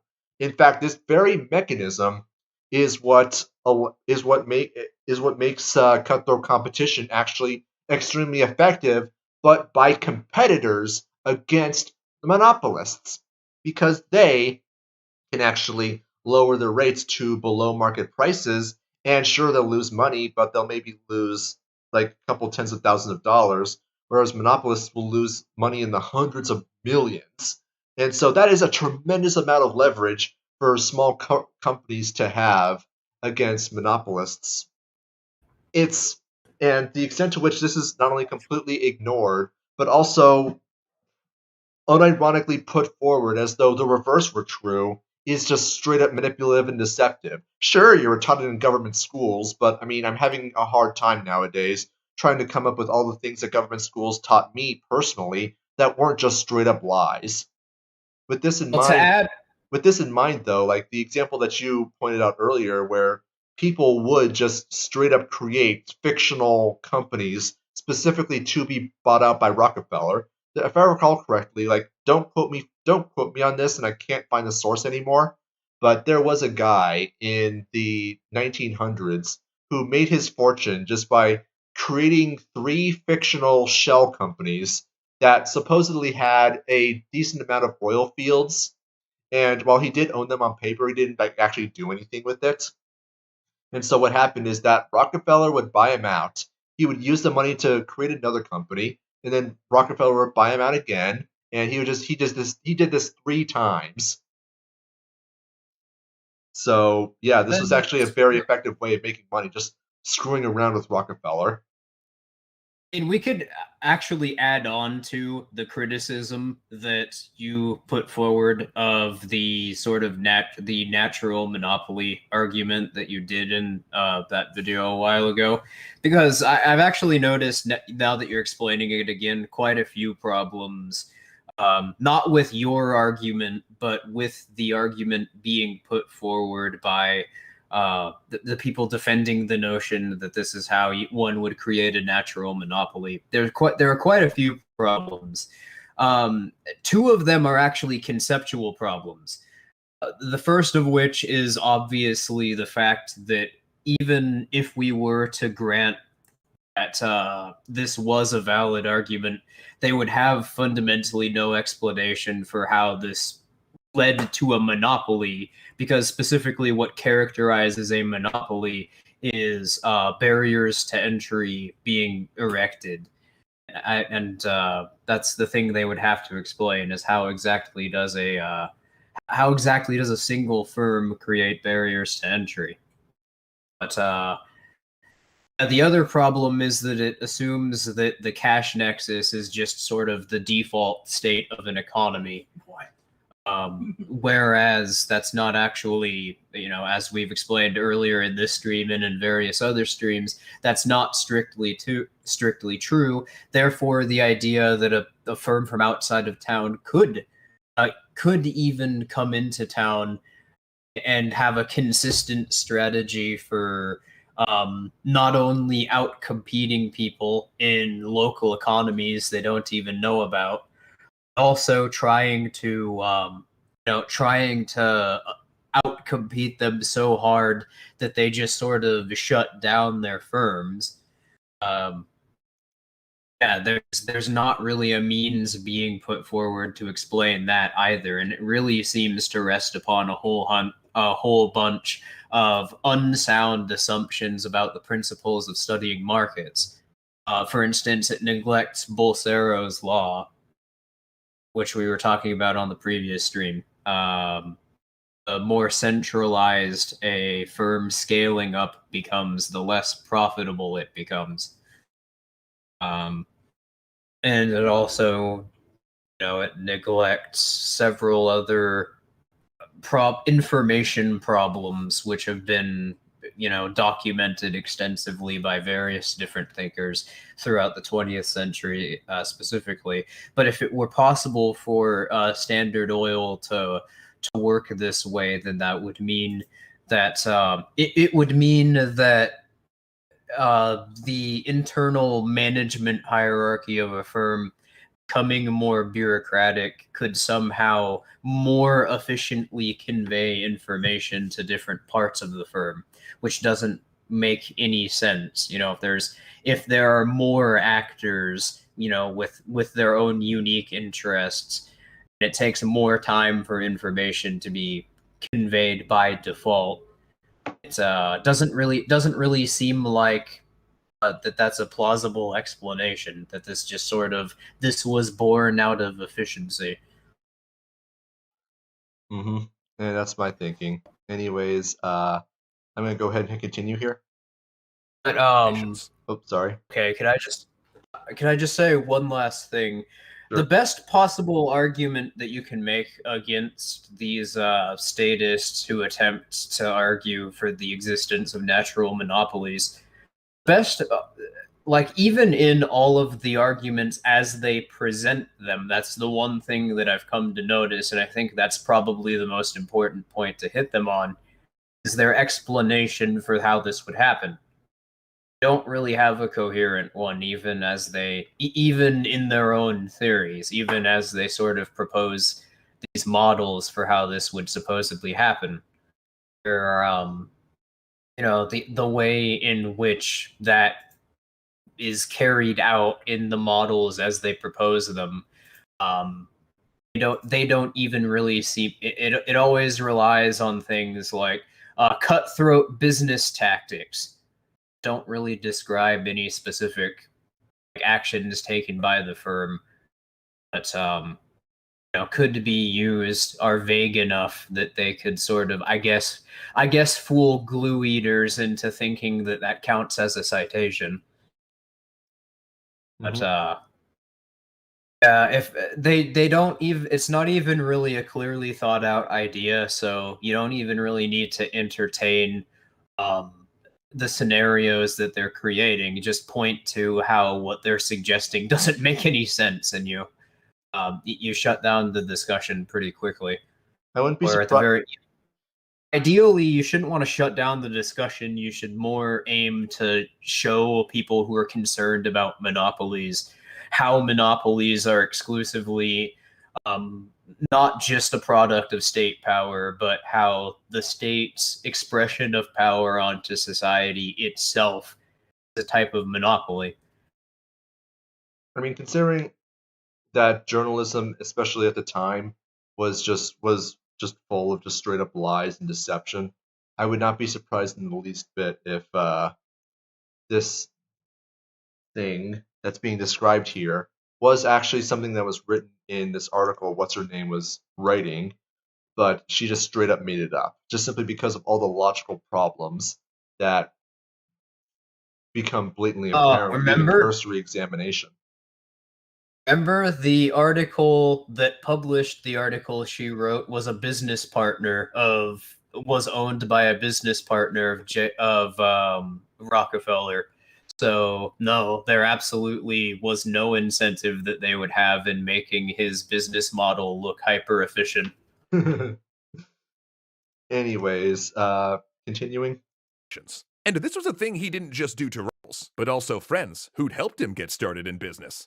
He also began to expand vertically, buying barrel makers, oil producers, distributors, lumber companies, and chemical manufacturers, so he could control every part of the supply and distribution chain. And eventually, he would invest in pipelines, so Standard could stop paying railroads and move its product more efficiently. Rockefeller also had, let's say, a strange feeling about capitalism and money.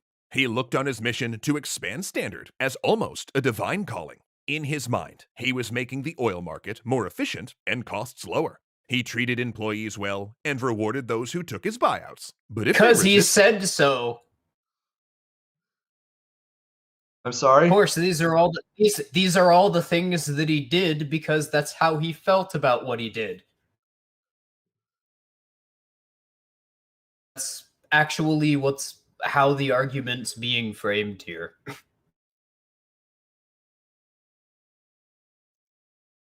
Those are the consequences of what he did, because that's what he felt the consequences of what he did were. He felt like he was lowering costs.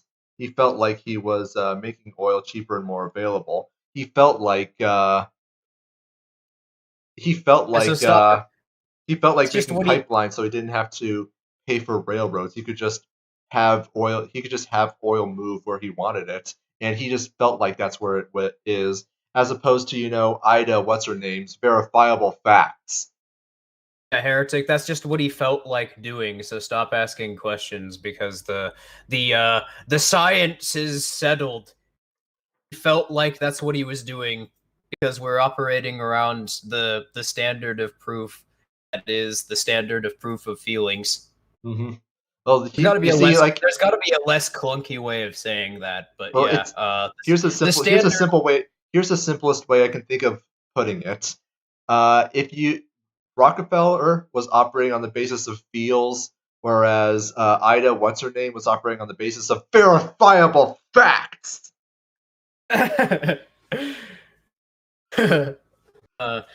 Our political narratives, shut up libertarians, our political narratives are based on cold, hard feelings. Feels over reals. Anyways, let's continue. He bankrupted them without money, often via secret deals. It was God's will, he believed, for the strong and well-run. What? Secret deals, like with the government. I mean, it's not secret deals if it's with the government. Businesses only ever make evil secret deals with other businesses, and that's how it is that they're able to do all sorts of evil things, even though it's completely illogical to do so. And we can see that historical attempts to fall apart very quickly because of the incentives that are created by those kinds of organizations. Heretic, money just has an intrinsic material property to it that makes people into totally not Jews, just porkies. Well, I mean, I know that ever since I first saw I saw my first dollar bill when I was like maybe 1 year old, I have had an unnatural compulsion to inhale all currency that I come into physical contact with. My ideal lifestyle is literally just that one IWW poster, the lady laying in bed. I don't think I'll go to work today, and I don't want to go to work tomorrow either. Yeah, every time yeah, according to these Marxian types, every time I look into the mirror, I should just see Soviet propaganda of what a capitalist looks like. Hmm. Anyways, let's go ahead and hit continue. To conquer the weak and inefficient. In 1872, Standard bought 22 of its 26 rival oil producers in Ohio within 3 months, an event remembered as the Cleveland Massacre. And it was only the start. For within a decade, So he gave a bunch of people who owned oil companies and possibly shell oil companies a lot of money, and it's a massacre. I mean, that doesn't sound like yellow journalism at all. It's literally it's called a massacre. I mean, it might have been. I mean, there's a not zero. I don't know the details of the quote unquote Cleveland massacre, but there's a not zero chance that they were forced into selling to Standard Oil by the state. I don't know if that actually happened, but I can easily imagine a situation in which the state forces them to have to sell it either through eminent domain or some other ridiculous shenanigan. Someone should reanimate this entire video, but just where they're showing cartoon graphics of business deals, someone should like draw in politicians and state bureaucrats in the background shaking hands. Secret deals. No, no, no, no, no, no, no, no, no, no, no, no. When the government extra credits, but more accurate. I don't think that's possible. Slightly more accurate. Anyways, let's continue. Standard would control 90% of the US oil market and about 85% of the global market. As she begins to write, Tarbell reflects that she does not begrudge Rockefeller's success or even Standard's growth. It's the tactics she considers unfair. Standard offering products at such a discount that competition was forced to sell and become part of it. The background. No. We've already explained that. It's the what is the motivating factor that, because let's just let's entertain the idea that this is what Standard Oil did. What is the leverage that Standard Oil has that would force them to stop producing? It's almost like there is a cartel involving the banks and involving the people who actually print the money and through which the money enters into every aspect of the economy. It's as if that's all run by a single organization, and because of that, they can decide how people invest their resources around a small handful of firms like Standard Oil. They can decide that people like Standard Oil can control new supply that enters into economies, and they decide even what currency or what model around which things which are produced are sold. What could we call such an organization? Standard Oil.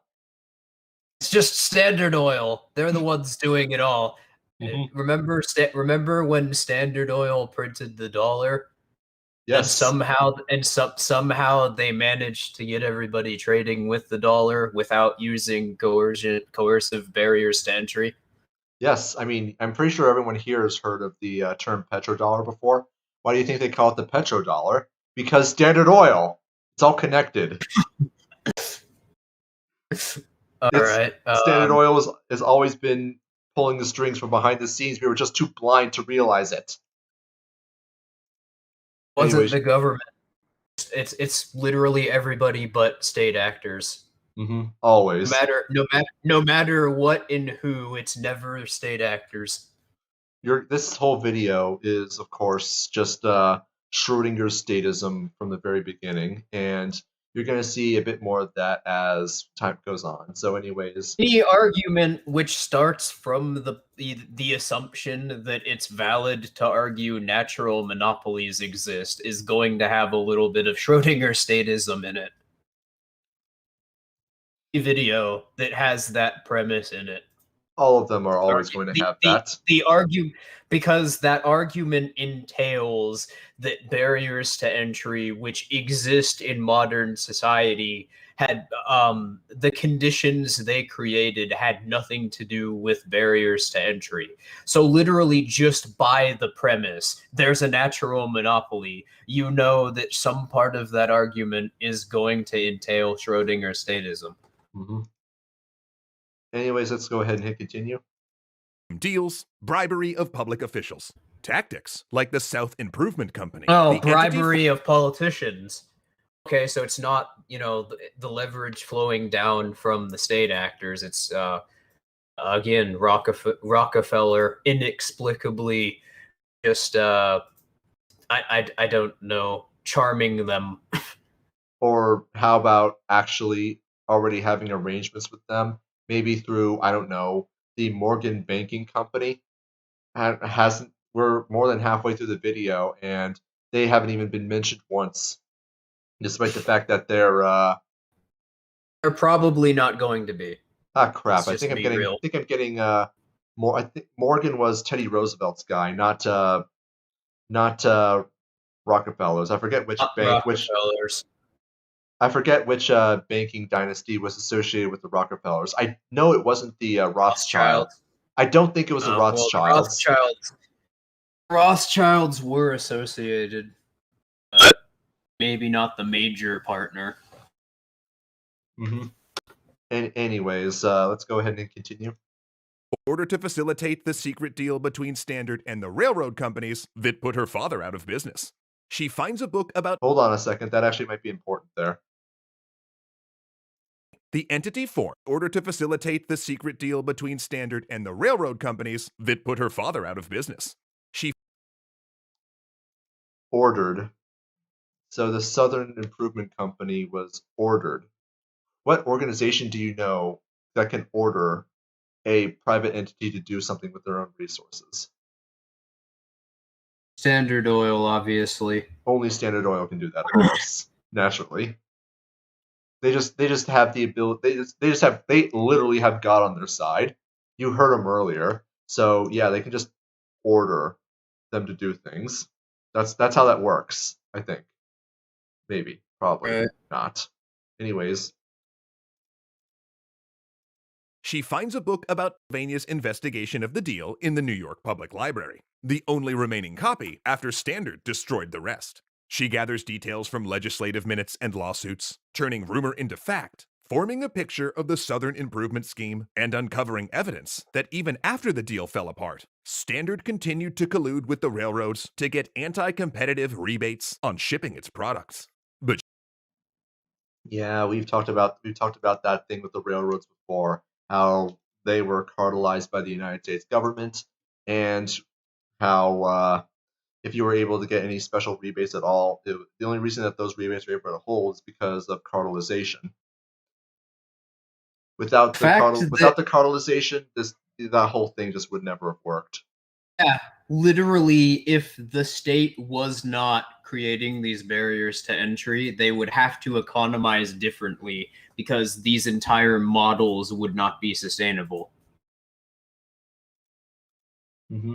Anyways, continuing. But she finds more than that. Across the country, she talks to grocers driven out of business by Standard. Standard employees would come threaten them, saying that if the grocers refused to switch to Standard products, the company would open a rival store, and they would follow through, offering such discounted goods that no grocer could survive.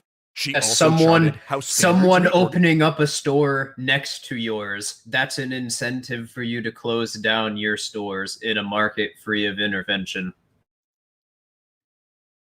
And where did they get? How did they buy the real estate to open the store right next door? I wonder what entity could possibly offer that kind of deal in terms of land. Oh my god, are these people listening to themselves at this point? No. Extra credits. No, they're not. They're not. They're just throwing out like stuff that's just blatant propaganda and stuff and information that's very dubious at best. I don't know how much of what they're saying is factually true. I'm sorry, like verifiable facts That's a term we're using now. Verifiable facts, TM. So, anyways, continuing. Standards Sure. reorganization as a trust in 1885 actually circumvented antitrust laws. Many states forbid a single company working across state lines. So, Standard formed a trust company in New York that gave orders to smaller state-based companies with names like Standard of Ohio. Gave In orders truth, to- Rockefeller controlled them all. But Tarbell But- had an oh, odd it's- ally in stop understanding stopping. Standard. Henry Rogers. Okay, it's paused for me now. Okay, there we go. Freaking hell. How did this firm in New York give orders to other firms? It's really just glossed over. I mean, there are a whole host of things that are being assumed here in order to assume that we're just talking about market incentives. You have to assume that corporate entities can exist in a society that doesn't have a state, in a market without a state. You have to assume that it's profitable for a firm to operate in more than one economy, that it could scale up like that and can compete in more than one economy. You are assuming that it would be even possible to consistently translate prices over two vastly different economies, like the economies of New York and Ohio. Depending on the part of Ohio that we're talking about and the part of New York, likewise. Fact of the matter is that even if you were to get two similar areas in terms of environment, the people living there may not feel like, they may not have similar interests. So the fact of the matter is, I'm sorry, but there is no way that you can there's no way that you can create these models by just ignoring the consumer's input, the consumer interest. And that's the problem with all these models for central planning, is they think that the demand side of a supply demand graph can be plotted by the person creating the supply. That's negates the purpose entirely. It's not how that works.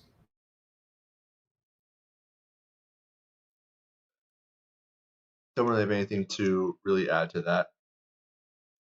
Henry Rogers, the trust. I could go on to talk about information problems, but I don't think I need to. I think we kind of glossed over them earlier in the stream. We already talked If about not- I think we already talked about information problems already. Right. Well, just to clarify, that's the reason why you can't predict a demand curve, is because there's an inherent disconnect between what people are perceiving, the nature of certain things, and how they attempt to act on them accordingly. All right. Anyways, let's go ahead and continue. Vice president. Believing the articles will be complimentary, he granted her access, answering every charge she made, helping her understand Standard's perspective. However, when the article is published, he would not like what she had to say, because she'd learned far more than Rogers knew, and she learned it from an unusual source. 1904. New Oh, York okay. City. So they didn't read her article before they published it. A likely fucking story. Yeah. And how do we know that he didn't like what she had to say? Yeah, that's another very slippery tactic that these strawman story videos like to pull, is they convey they convey or they insinuate that certain organizations had certain interests by simply conveying the notion that this person felt negatively about a certain action. So they don't have to point to any sort of tangible actions taken by the person. They could just say they were angry about it. They can come off as though they they explained something historically. They explained the historical event, how it happened, while simultaneously not having made any definitive claims about what happened, so that if they're challenged on it, they could say, well, I didn't claim that. I just said that he was unhappy about it. Mm-hmm. Now, one thing I think I should mention right now is something known as compulsory publicity. What this refers to is that it's a policy prescription from the government, which is an attempt to make the railroad industry publish their rates, their rebates, and any kind of like special fares and costs that they might or that they may put onto customers publicly. And what this was supposedly done for is to get them to be more transparent about their pricing policies and get them to be more fair with their customers. In addition to, it's supposed to break the power of the railroad cartels, but the railroads are not only big advocates for it, but also John D. Rockefeller directly lobbied for it before the U.S. Industrial Commission, and he was very much in favor of compulsory publicity in railroad cartel pricing. It's believed the reason being because what it actually does is, as I'm sure you're aware, raises barriers to entry, but in a more indirect way. It allows cartels to be able to know about their competitors' affairs and their pricing and production policies and be able to engineer their own policies and plans accordingly. So basically, it was industrial espionage required by government policies. It wouldn't surprise me, honestly, if extra credits brought that up later in the video and was like, oh, but you see, John D. Rockefeller actually secretly hated that. Well, what happened And is that that it contradicted all of his views about capitalism and free markets and social Darwinism and bad things. I know that John D. Rockefeller actually did change his tune about about what's it called compulsory publicity, but only after what's his name? Only after Teddy Roosevelt became president, mainly because Teddy Roosevelt was in favor of it, and John D. Rockefeller's banking dynasty friends and Teddy Roosevelt's banking dynasty friends were not, well, themselves friends. And so that's largely what this whole trust busting thing is about. It's just a spat between the Morgans and whoever was the bankers that were backing Rockefeller. It might have been the Rothschilds. Tarbell can see the man is nervous. He wants to leave. He stammers out a story about a kid he teaches in Sunday school, an office boy at Standard headquarters, the one who burns documents. Except when the boy saw his teacher's name on some of the papers, rather than putting them in the furnace, he brought them to him instead. The man, you see, is also a small-time oil refiner. Tarbell opens the man's briefcase and sees a stack of paper. Price lists, train tables, distribution routes, all with dates and amounts. But none of these are for Standard's products. They're for Standard's competitors. And this information is all Standard needs to undercut its rivals, flood markets, and manipulate oil prices to stay on top. It's hard evidence of something that Tarbell has suspected for years. I don't think I'm going to get an answer, so I guess I'll just go ahead and stop unless There's he no, attempts to provide one. I don't think there is an answer. I don't know how much of this is factually true or not. It's really impossible to say. I mean, you remember what I said earlier about compulsory publicity? That might have been the actual origin. Right. Like this is 1904 we're talking about. Compulsory publicity had been a policy that's been advocated for multiple times. So it wouldn't be terribly surprising if all they really did was just look through their windows and see the stickers for the prices on the freaking window. So yeah, this is corporate. This is it's about as much corporate Corporate espionage. planning. It's as much corporate espionage as it is a restaurant looking at the prices listed on the menu of the rival restaurant that's posted on their window. Hashtag corporate espionage. Oh, that's actually just how supply and Standard demand bribes actually railroad work. agents to Because there isn't because there isn't a general price, at least not in an actual free market. Because there isn't an administered price, there can't be such a thing as a general equilibrium for a given market, and that's kind of obvious when you realize that the utility for commodities are going to change from economy to economy because economies contain different people with different interests. But yeah, that's essentially the only consistent way that one can gather information for competitive prices is just by looking at what your competitors are doing. So supply and demand is actually calculated by the entrepreneur in question who's producing things, I'm or among firms within the economy in question. I'm There going isn't a to sort of there's not a general rate that they economize around.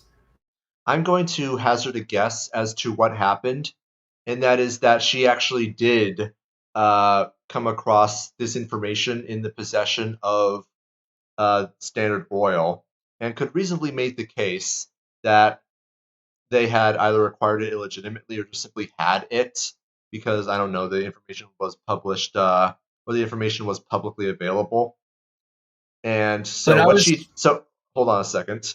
So what she did was she took her outright fabrication of of Standard Oil undercutting their competition through that absolutely nonsense cutthroat competition scheme that we talked about earlier, and then use these documents that she got a hold of as a means of trying to as hard evidence that this is exactly what they were doing, without any kind of context or explanation or even allegations of or even proof of anything illegal having happened at all. And I mean illegal in the sense of that this violated imperial decree of the state. it didn't occur to me until you there was a I lost my train of thought, but there was something specifically that you said just a moment ago that realized was kind of important in that argument that you were talking about that you were proposing earlier for how sort of rate fixing scheme that government schools suggest Rockefeller engaged in to get rid of his competitors in the white market, how that wouldn't be economically sustainable. But yeah, I'm kind of I like I said, I forgot what it was. Give me a second here.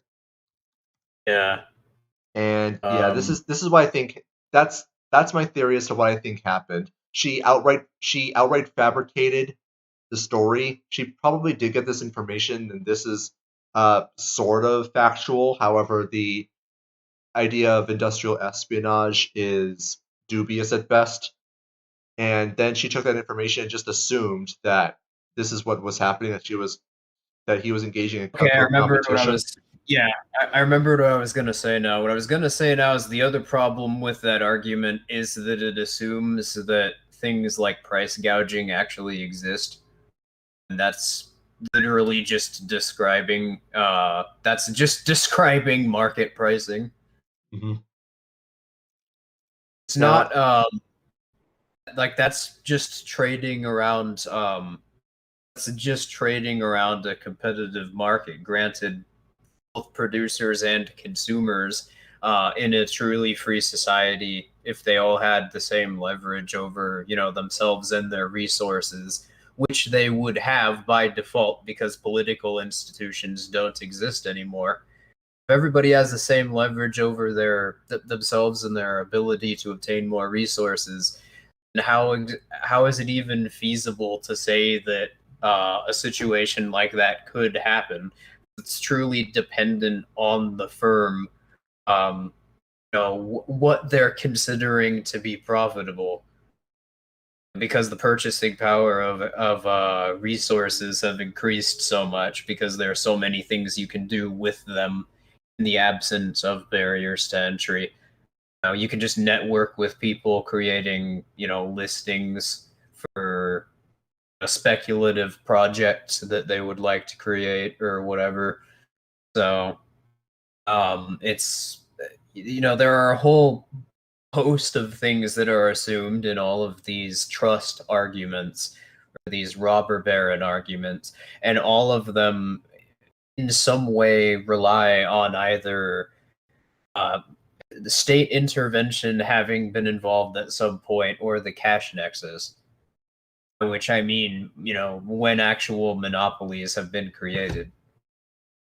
They need the incentives manufactured by the cash nexus, or they need the state to directly go after competitors or to create privileges for them to externalize some of their firm's maintenance costs.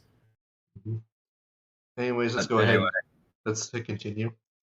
To I provide was data done. on its competitors. Sorry. I was done. That's all I said. Okay. Rockefeller isn't preternaturally good at reading the market. He's just running a nationwide espionage network. And it's this revelation that will win her the support and attention of a new fan, President Theodore Roosevelt. But Oh wait, stop. the video's over? Well, that's just actually mildly disappointing. Is it seriously, or Yeah. hold on? I didn't watch the whole thing. I'll be perfectly honest. I mean, I watched most of it, but I didn't get this far. Oh, okay. It's a series. I had no idea it was a series.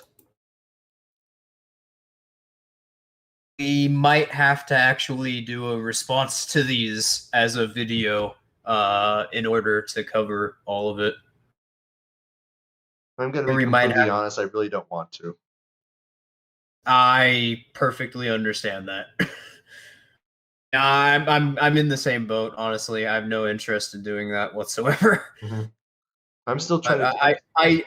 I do intend on revisiting natural monopolies, because the video I made responding to Philosophy Tube was kind of cringy in hindsight.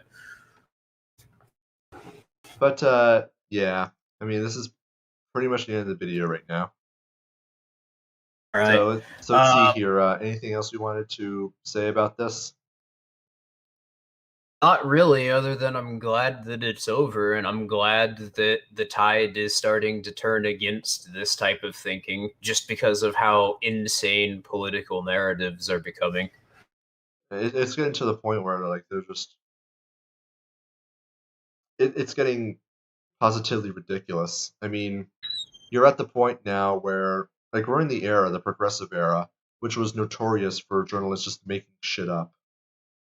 So While we're living in a state society, well, I shouldn't say state society, but while we're living in a society that has a state, because the society is not characterized by the state existing. Anyway, while the state still exists, these narratives about the robber barons will probably persist simply because the state has found that is the most effective way of talking about monopolies within a political context. Because keep in mind that in the early industrial era, in the 19th century, the state actually tried to paint creating monopolies through licensing schemes and by using force to keep certain people out of the market, or by manipulating their financial rates, as though that's supposed to be something good that the state does, because that's how those firms are accountable. They were politically selected by the state.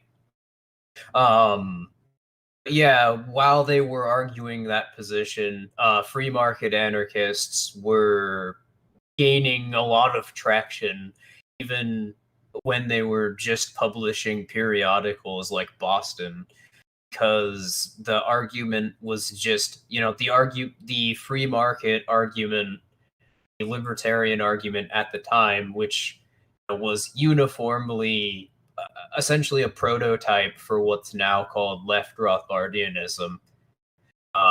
They were just absolutely tearing that argument apart. Then public choice theory came along in the quote unquote political sciences, and Marxism came along and reshaped that narrative both from within these movements that were skeptical of the political economy at the time, and also in academia. So even though the early Austrian thinkers were gaining a lot of influence in academia, so this trend in thought, in and of itself, had it not been perpetuated by academic institutions, it wouldn't have really gone anywhere. But yeah, I'm glad, because people are just becoming disillusioned with political narratives because of how fucking insane they're becoming. It's great to see a lot more people at least expressing skepticism towards the idea that political means can achieve these competitive ends, because that's sort of the underlying premise of all of these arguments. And having been a libertarian since the mid 2010s, although it wasn't until, I'd say, within the last year and a half, I'd say I was truly informed. But um, yeah, I could say based on just my memory that people were a lot less skeptical of shit like this, so it would have been a lot harder to argue for these positions. But even within the libertarian movement, it looks like agorism is, taking strides. Anyway, what were you gonna say? Sorry. Not much. I was just remarking on just the crypto market being symptomatic of exactly what we're talking about.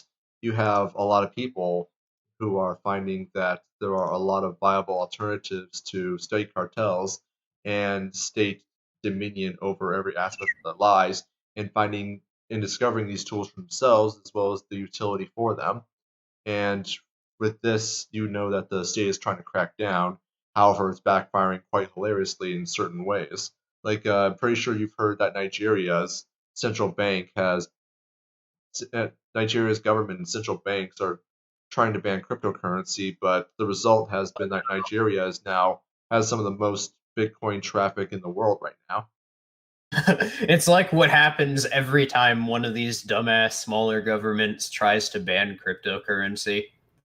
I They love just cause the crypto market to start booming, because it becomes a valuable commodity just because of the black markets.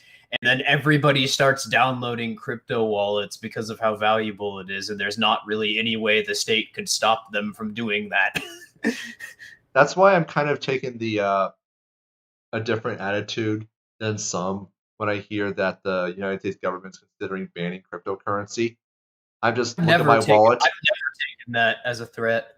I just In fact, I'm not taking it as a threat. I'm looking at my crypto wallet, and I'm just cackling with agorist intent because no, I actually want them to, dead ass, because I have like 20,000 Dogecoins, and if Dogecoin becomes worth even $1, I'll be fucking have to be talking about getting a new car pretty soon here. nice.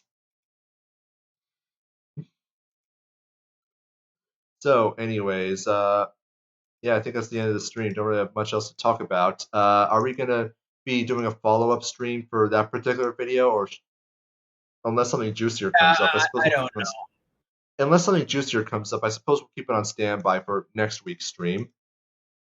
Right. I mean, the midweek stream, there always is something that comes up that is interesting, but I don't know if people in the server want us to continue responding, that's fine. But I imagine that the rest of the series isn't going to contain anything that can't be responded to in the way that we responded to the first episode. Most of what was presented in the first episode. Yeah, I'd imagine it gets significantly more dishonest as it goes on, because it's gonna have to start getting further and further into what it claims to be historical events. So I foresee a lot of that tactic where they ascribe emotions onto characters in the story as a way to try to convey the idea that they did something or they had certain interests when they actually didn't, or at the very least you couldn't really demonstrate that they did. Now, there was something I mentioned very early on in the video when they remarked that uh, John D. Rockefeller had become the wealthiest man in America, and I said to remember that because I thought that they were going to make a mention of something later on in the video, which they did not. So I think I'll just mention it here. The results of the court decision against Standard Oil and John D. Rockefeller specifically was actually to give a lot of Standard Oil's shareholders a huge chunk of well, suffice to say, money. However, John D. Rockefeller, having a 25% stake in Standard Oil, actually, as a result, had his net worth quadrupled. So that's what trust busting is, because that's the thing. You always hear about how the government could bust these trusts, but you never really hear it explained within these political narratives what that even means, like what the government does in that situation. Oh, that's what the government does. Just give the shareholders a bunch of money. And if the CEO happens to be a shareholder, well, then it could turn out like Standard Oil, and Rockefeller could just straight up, with that one action, become the wealthiest person who's ever lived. Mm-hmm. Even nowadays, like I believe people have done estimates of his net worth adjusted for inflation. He is still the wealthiest man that has ever lived. So yeah, that's what happens when you try to put your faith in the state because stuff like that happens. Yeah, we really showed that Rockefeller fellow. Yes, sirree. He's now 4 times richer than ever. He didn't even Is have to four freaking do times anything. All we had is to do four was sit in front of times a court and just get yelled at for a little bit. is 4 times wealthier, and Standard Oil started with 25 competitors and now they only have 3. Trust busting. It totally works. I promise. That's why we need to put your faith in that's why you need to put your faith in the state. The state is your Lord and Savior, and they will protect you from all of these evil businesses that currently exist today. Yeah, you see, like Twitter, Facebook, Google, Amazon, all of those guys. You know what would be great? If it was all just Amazon. Yeah, we'll show Amazon. We're going to make it so that there's only one competitor in their markets themselves. And that's going You to know what be would be even great. better? What? If we made them more wealthy by printing more money so that that came directly out of everyone else's savings in the white market. Ooh, yeah, that would show them. Oh, I don't know how they would ever recover from that. Jeez, like, oh, that Literally is ruthless. turning every single person into the United States into effectively a forced consumer. Yeah, that's I mean that's quite ruthless there, so I don't know how you can live with yourself after that kind of stuff. But anyway, so you want to read the chat before we stop, or Yeah, sure. Not much going on. yeah. Okay. Roosevelt saved our grandparents from their sins. Yeah, that seems about right. Saved our Uh, grandparents from their sins, huh? I'm pretty sure it was in reference to something we remarked on, but unfortunately the context is lost at the moment. Yeah. What was the guy who sold the fake shell companies? Could you provide any info after the stream? As I Yeah, said, sure. if I can find that info again, I'd happily share that, but honestly, I haven't been able to. It was something If I you're in the saw. back alley, I'll look around and see. But yeah, I've seen the same thing, so I know that it is an actual event. Hmm.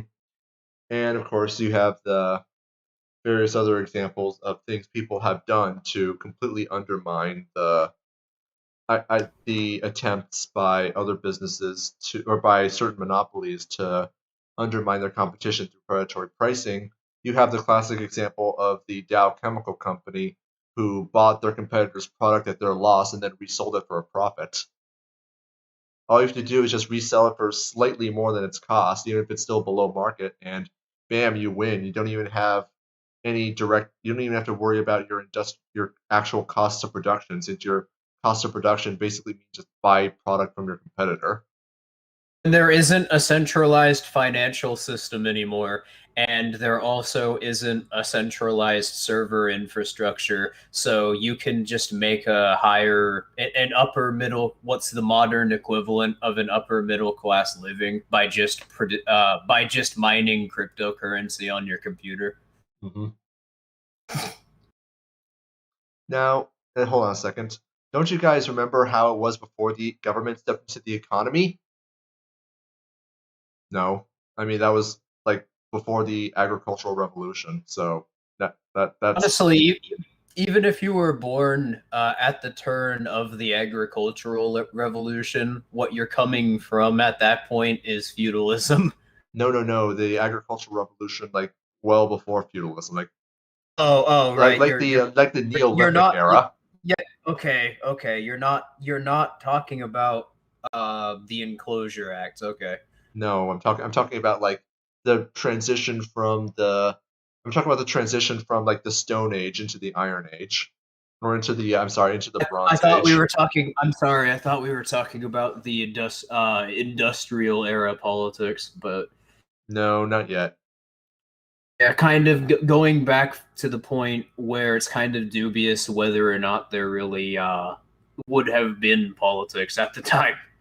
I mean, before the agricultural revolution, people simply did not have the savings enough for any kind of plunder or predatory behavior to be particularly profitable. And as a result, you wouldn't have governments. The worst you would have is a tribal chief, but even they like could only really do anything with the express consent of people around them. They didn't really have any mechanism to hire people to enforce their legislation on their behalf. Everyone that wa- Everyone that obeyed the chief were people that he himself could club. Yeah, and there wasn't really any sort of leverage in that situation. It wasn't until the population like this isn't just speculation either way. Look up the conquest theory of state. Franz Oppenheimer and Albert J. Nock both have some pretty great books on what they call the conquest theory of state. Yeah, just it wasn't until the population got to a certain size to where organizations like the state could be sustainable that psychopaths started establishing states. Truly, it was just because states were always possible. They ended up happening. That's why the only way we're going to have a society with no political authority is by making political authority impossible. Hmm. It And can exist. Some fucking asshole will make it exist. mhm. And someone said, God sent us FDR from on high, who through his magical benevolence saved the free market from its sins. Yeah, that's pretty much the narrative that the government schools like to peddle about FDR, isn't it? That he is just like this great magical figure who knew how to perfectly essentially plan the economy, except when he did central planning of the economy in literally the exact same way that Herbert Hoover did. Somehow, when he did it, it was great and wonderful and perfect. But when Hoover did it, it was terrible and evil and wrong. Then God forgot that FDR wasn't Hitler, so when God killed FDR around the same time that Hitler died, he forgot that he wasn't supposed to do that because FDR kind of can't get into heaven now because of his wheelchair situation. Yeah, it's called the Stairway to Heaven. He's just been sitting there since 1945.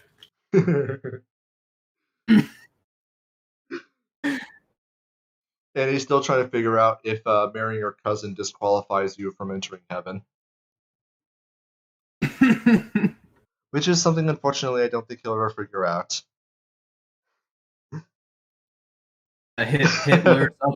Hitler's up in heaven, just kind of wondering why FDR is not there. Behold, now Spaniard says, "Behold the Rough Rider upon a white horse, with his welfare warriors on tow." Yeah, that's pretty much Teddy Roosevelt in a nutshell. All right, but yeah, so I think that's all for the stream. If people from the back alley are watching and want to talk to us after the stream, then feel free to come into the Discord. If you're not in the back alley, ask for an invite to either of us on Discord, and we'll give you one.